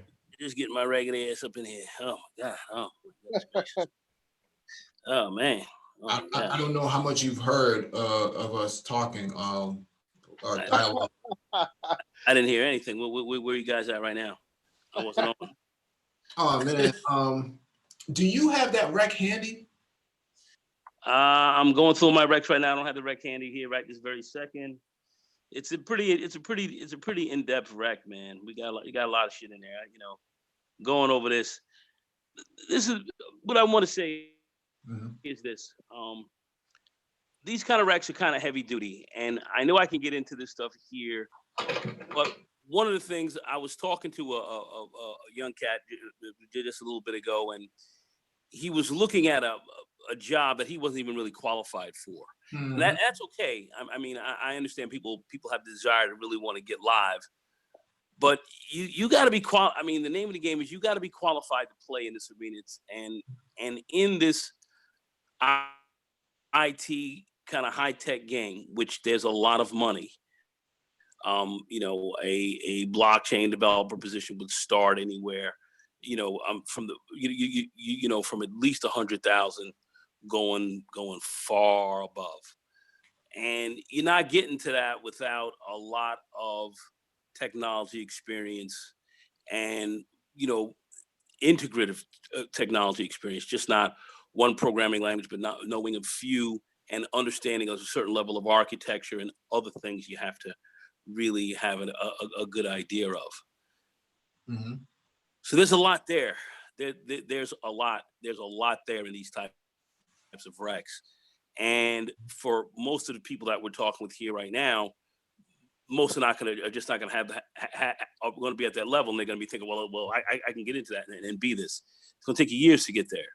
So I just want people to be I want to set expectations realistic. All right, realistically. All right, most of these companies are looking for you to have at least a Bachelor of Science degree, and they want a minimum of 7 years programming in C, C++, some other relational database management systems, understanding object-oriented programming, and a lot of other things that are going to sound like fucking Greek to many people. And then they're going to sit down and say, well, I can do all this. No. You have to have a high skill level. Yeah. So I just want to preface that first. Anyway, go ahead, Mike. I just want people to really understand, because blockchain is something new. Since 2017 or so, 2016, 2017, it's been pretty hot. I mean, super hot, and now it's starting to really gain a lot of traction, and a lot of companies are trying to grab onto it, and they're trying to find the best technologists that they can find to get in there and put a lot of this together. So I'm just going through all my recs here right now. I'll pull up in a minute. But anyway, go ahead, Mike. Go ahead, man. No, I was just going to say that you and Gabe are pretty much saying the same thing. And I don't think what we're saying, at least what I'm saying, is that that blockchain is an entry-level job. I'm saying, no, it isn't. If you have the skill set, if you took the time to learn this type of stuff, if you can demonstrate and execute code on site, there's a high probability that there's work out there for you. This company that tried to recruit me, and it wasn't a recruiting agency, it was actually the company itself out in New York. I forget the name right now. They're a fintech company. And when you say fintech, explain what fintech is. It's financial, but explain that so people understand what you're saying. A fintech is basically a next generation financial institution. They are a financial institution driven by technology, not like the legacy banks that you see with brick and mortar and they have a safe in the back. There's nothing like that. There is no brick and mortar. There's basically cubicles and stuff like that where they develop finances through lines of code. So that and break down the legacy a little bit. Understand when you say legacy, so people understand. Just into the quick blurb. Legacy. What is that? Legacy being brick and mortar, old money banks. Your typical banks that work off of the are connected to the Swift-based system, and also work with the other legacy institutions such as the IMF and the World Bank and so on and so forth. They're FDIC insured. So those are the legacy banks. That sort of banking strategy is no longer viable in the fourth industrialized economy. An example of a fintech firm would be Robinhood. PayPal. is the first. PayPal, Robinhood, Venmo. PayPal would be considered the first. They were the fintech. first. Yeah. And then Fidelity came after. And so because of that, it has allowed them to work at rapid scale. And so that's the difference between a legacy bank and a fintech. The point that I'm making here is that this fintech was trying to offer me a role twice. And I said, there's no way I can fulfill those sort of responsibilities that they had on paper. They said that they were willing to, be lenient. And I said, from a ethics standpoint, I can never take on a role like that, and I'm not capable of fulfilling the responsibilities. But Mike, explain to them why they had an interest and why they thought you could actually scale to the role. Explain why they saw that in you. Explain that. It's very important for people to understand this. Very important. I have a pretty extensive IT background. I fulfilled 90, if not 2/3 of what they wanted, which is the years of experience, 10 years of experience, cybersecurity background, bachelor's in information security, several certifications, and quite a few LinkedIn connections with some of the best people in the industry in terms of organizations who are leaders in organizations that have vouched for me. And so because of that, they were looking at this and saying, you are our guy. We want diversity and inclusion, and you can fulfill the role. And I said, there's no way I can fulfill that role. I can't write in C++. I can't write in Java. No way. So I said, I turned it down, and they said, whenever you feel like coming back around, just email us and let us know. So well, the key, this is the piece that I wanted him to bring out that I'll bring out. Mm-hmm. Michael's technology background is very strong. So what they saw was strong technology background, some programming, networking, so forth. They looked at his overall technology skill set and said, all right, this guy's got some of the key pieces that we're looking for. We believe that he can learn some of this other stuff quickly based on his very robust background. We believe that he can scale to these other levels and pick up some of these other technologies quick enough to where he can be effective in the role. Mike felt that he didn't have that stuff set up first. He wasn't coming in there with that, and he might have thought that he could be also getting, quite frankly, set up for failure. That could happen too. And really, in some ways, it all depends on how you fail, because you can actually fail and move up a few notches. But that's a different type of game. I don't want to get into that here. But that's why they looked at him. You have to have a strong technology background. Okay, understanding systems architecture, understanding networking, understanding programming, understanding levels of systems administration, and so forth. All of this plays into a strong technology background. It takes years to get like that. It's not like, let's say if you're a karate guy, you're going to come in, you're going to get a white belt, and you're going to come in and you're going to try to fight a 3rd-degree black belt. No, it's not going to happen. You're not going to do very well at all, because you don't have the skill sets in which to get in and deal with this guy. All right. But somebody who may be a high-level brown belt, okay, who's got a lot of skills, all right, maybe not a black belt level, but he's got a strong background in the game, he's going to do a lot better. He's going to do a lot better against somebody like that. No. So you don't have to be that level of expert. So I just want people to be realistic about your goals. Here. You have to be realistic about what's going on. Can't come into a position and you don't have the skill sets and think you can do it. You don't have the educational background and think you should be considered. I don't want people being unrealistic about what you're looking at, and setting realistic goals and expectations are very important in this. Yeah, definitely. I think you've elaborated on it better than I could, but maybe you're looking at it from a different angle than I was looking at it. I just thought that even with my background, I just wasn't qualified for something like that. I personally, quite frankly, believe that you were. But I understand that you didn't want to get into a situation that might get over your head very quickly, and then stuff starts happening, and then they start looking at you like, "Hey, ho!" And you're like, "Hold a second, hey." Yeah, I don't like coming half cocked, man. So I like. Yeah. So, Mike V got that heavy LinkedIn. LinkedIn heavy. and people look at your background and they're going to evaluate whether you can get live or not. But that's why I really want to talk about technology, because technology, this is a new industry. It's a new field.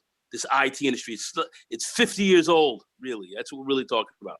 50 years old, a youngster, as far as when we start looking at printing and we start looking at advertising and all of that. That's hundreds of years, as much older. So this is new. This is a new industry. So this is evolving in so many ways. Blockchain and all sorts of stuff is coming up. These blockchain positions, they can't even get standardized on what type of programmers that they want. They want people in C++, that's for sure. Do they want strong relational guys? What other kind of people are they really looking at? Basically, they're looking at somebody who knows all levels of programming, somebody who can program in many different languages, understand how these languages also can intersect. How do you link everything up to kind of talk and work together? How are you able to function, develop technology in a collaborative computing environment? Mike can get into that and a little more. Very important stuff. All right, but this is where these guys right now, and they're not on the cutting edge of some of this; they're on the bleeding edge of it. So that's where we are with in this blockchain game, and I just want people to be realistic. I talked to some people, and they want to get into technology. They're not realistic about what they're looking at, and I want to make sure, since we're going to talk about it, we want to set realistic standards for this, so people are looking at this and understand what it takes to make it out here, so you don't set yourself up for to get what's the best word I'm looking for? Discouraged. Get torn out the frame. Get torn out the frame. I want people to be realistic about this. The money in here is huge. It's huge. It's huge. For you, just having the skills, you don't even need the certification, according to the article we just read before you came on ago. Just having the skill set, just having the literacy is a bump in $17,000 in pay. It is, and this stuff is developed. Most cats don't even make $18,000 a year in the manosphere, and that's a fact. So the bottom line, very simply, is you have to look at where where you are. You can make a lot of money in this game. 2 years of concentrated study. You may think it's a long time. It's 24 months. That goes by fast. And if you're on top of your game and you're picking up, you get your certifications and you're moving quickly, bang, zoom, you're in, and next thing you know, you're on a project and you're off to the races. A las carreras, you're off to the races. Yeah. So I definitely want people to be thinking that way. I want my deal is realistic thinking. You're not going to come in here in 2 or 3 months and come off like the mob. Ain't going to happen. So it's going to take you some time to build. All right, you got to give yourself 24 months, 36 months, in that range. All right, with hard programming skills, hard networking skills, hardcore. How would I say? Well, I want to get an architecture and all that. That's a little more advanced, but definitely hardcore networking, hardcore programming skills. Get these things down. Get in one vertical, one area. Learn that to the max. Learn that very well, and then branch out. And then branch out. It's just their languages. Just like if I learn Spanish, I know how to speak Spanish. Then I can learn Portuguese a lot easier. Okay, because it's close. You can pick up Italian a lot easier, Romanian, and all this kind of stuff. You can pick all this stuff up very easy. Why? Because the languages are similar. They're similarly based. So it's the same way in programming, same shit, same idea. So, syntax is the same. All this kind of stuff is the same. All right. Very similar. All right. The same with Unix and so forth. Unix, Linux, whatever. Commands, similar. Okay. Things are very similar. Ubuntu, Red Hat, all this. Similar with respect to the commands. It may be a little bit different, but the structure of it, same. So I just want people to kind of understand that and get motivated for learning a very specific vertical. And it's going to get you into many different things. That's how these guys have 5, 6, 7, 8, 9, all kind of programming languages behind them, because they've taken the time, they've learned one really good, they were able to really branch off into others as time has gone on. So I just want to be very realistic about that. I want realistic expectations. If you're coming here listening to this, I'm going to be a technology guy in 6 months, 3 months, whatever. Forget about it. It's going to take you a little bit longer, but in 6 months or so forth, you'll be on a nice road. You'll be putting stuff on a nice path. I just want you to be on top of that, and I just so guys understand that. and I'm talking to some of the guys who I'm Wait, talking to. Nagon, you mean I can't get my degree from Everest College and then get a From where? blockchain job? Everest College. Okay, I got one for you right now. Here, just sit down, stand on your head, hold your breath. Yeah. Hey, right. have you ever worked with grease before?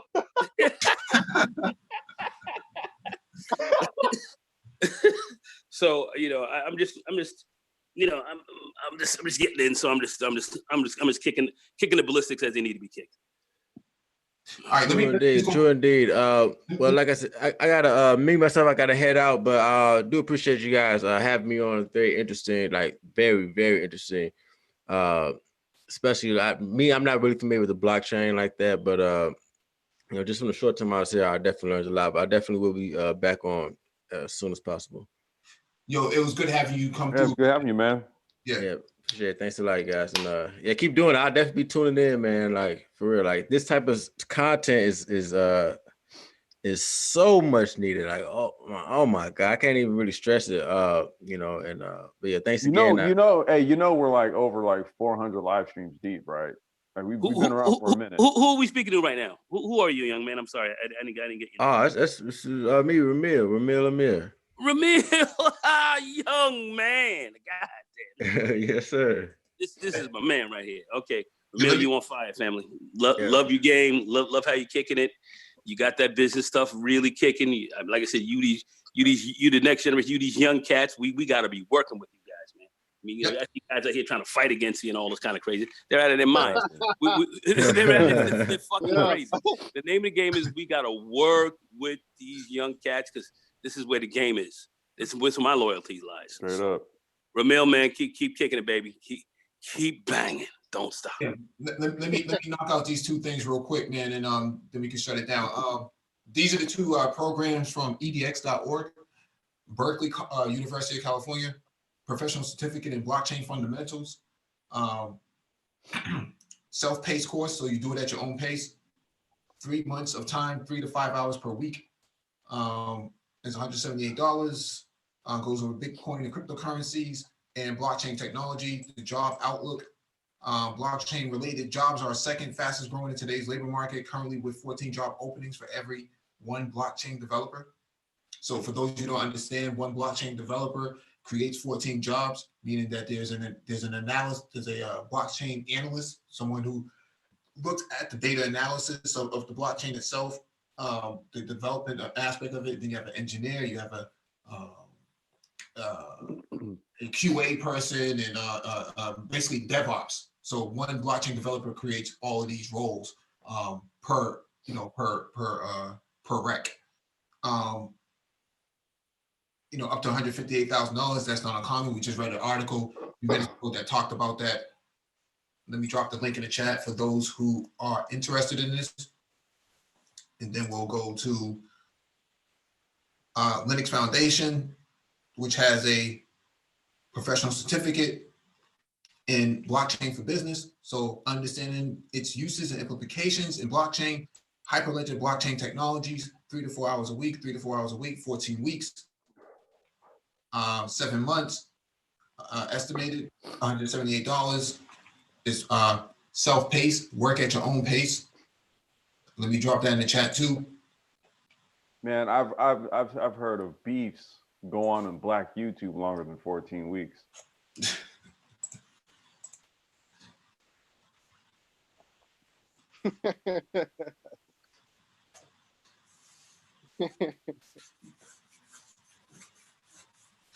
City. Bro, you know I'm tripping out about that at your own pace shit, bro.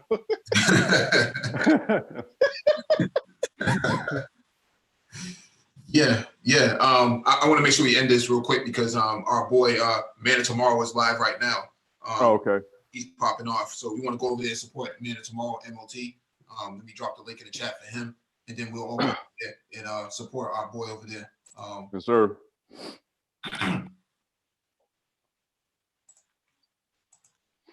And why do we have like 60 people watching and no 60 likes? It's a 1-to-1 ratio. Really? Hey, I was just looking at what Gabe said. Gabe was like, he kind of was saying a little bit. Yeah, he was kind of was saying a little bit with what I was saying. He said, you know, if we jump back to the crib, look at Goofy. That's pretty funny. But yeah, Gabe. I think Gabe expressed it pretty well in the chat from what I've seen as well. Hey, Complex. You know, you're kind of in the tech game. Can you kind of elucidate upon this a little bit from your perspective? Yeah, I mean, because I've been in it from like different angles. You know, automotive, micro transport, smart devices. You know, even like healthcare. You know, I'd say the only venue I kind of didn't do it in was human resources, but even then I recruited for engineers and stuff. So I recruited for like people who had to have like a high skill set in technology and stuff, you know? So, I mean, just from my own working career and then my own entrepreneurial pursuits, I mean, I didn't even mention my first business was on the internet, like the first Web 1.0 where I made my first chunk of money, right? So like for me, my whole working adult life, I've always seen the impact of technology. So it's always just been like the prominent thing. So I always want to know like what is new, like what is the wave, what is the future, and then I go in that direction. All right. Yeah, thanks for joining. Please hit the like button if you've not already done so. Share the video if possible. Hit that notification bell so you get all the updates from the Black Brain Trust, including those posted on the community tab. Head over there and check out Man of Tomorrow. Shalom. Peace.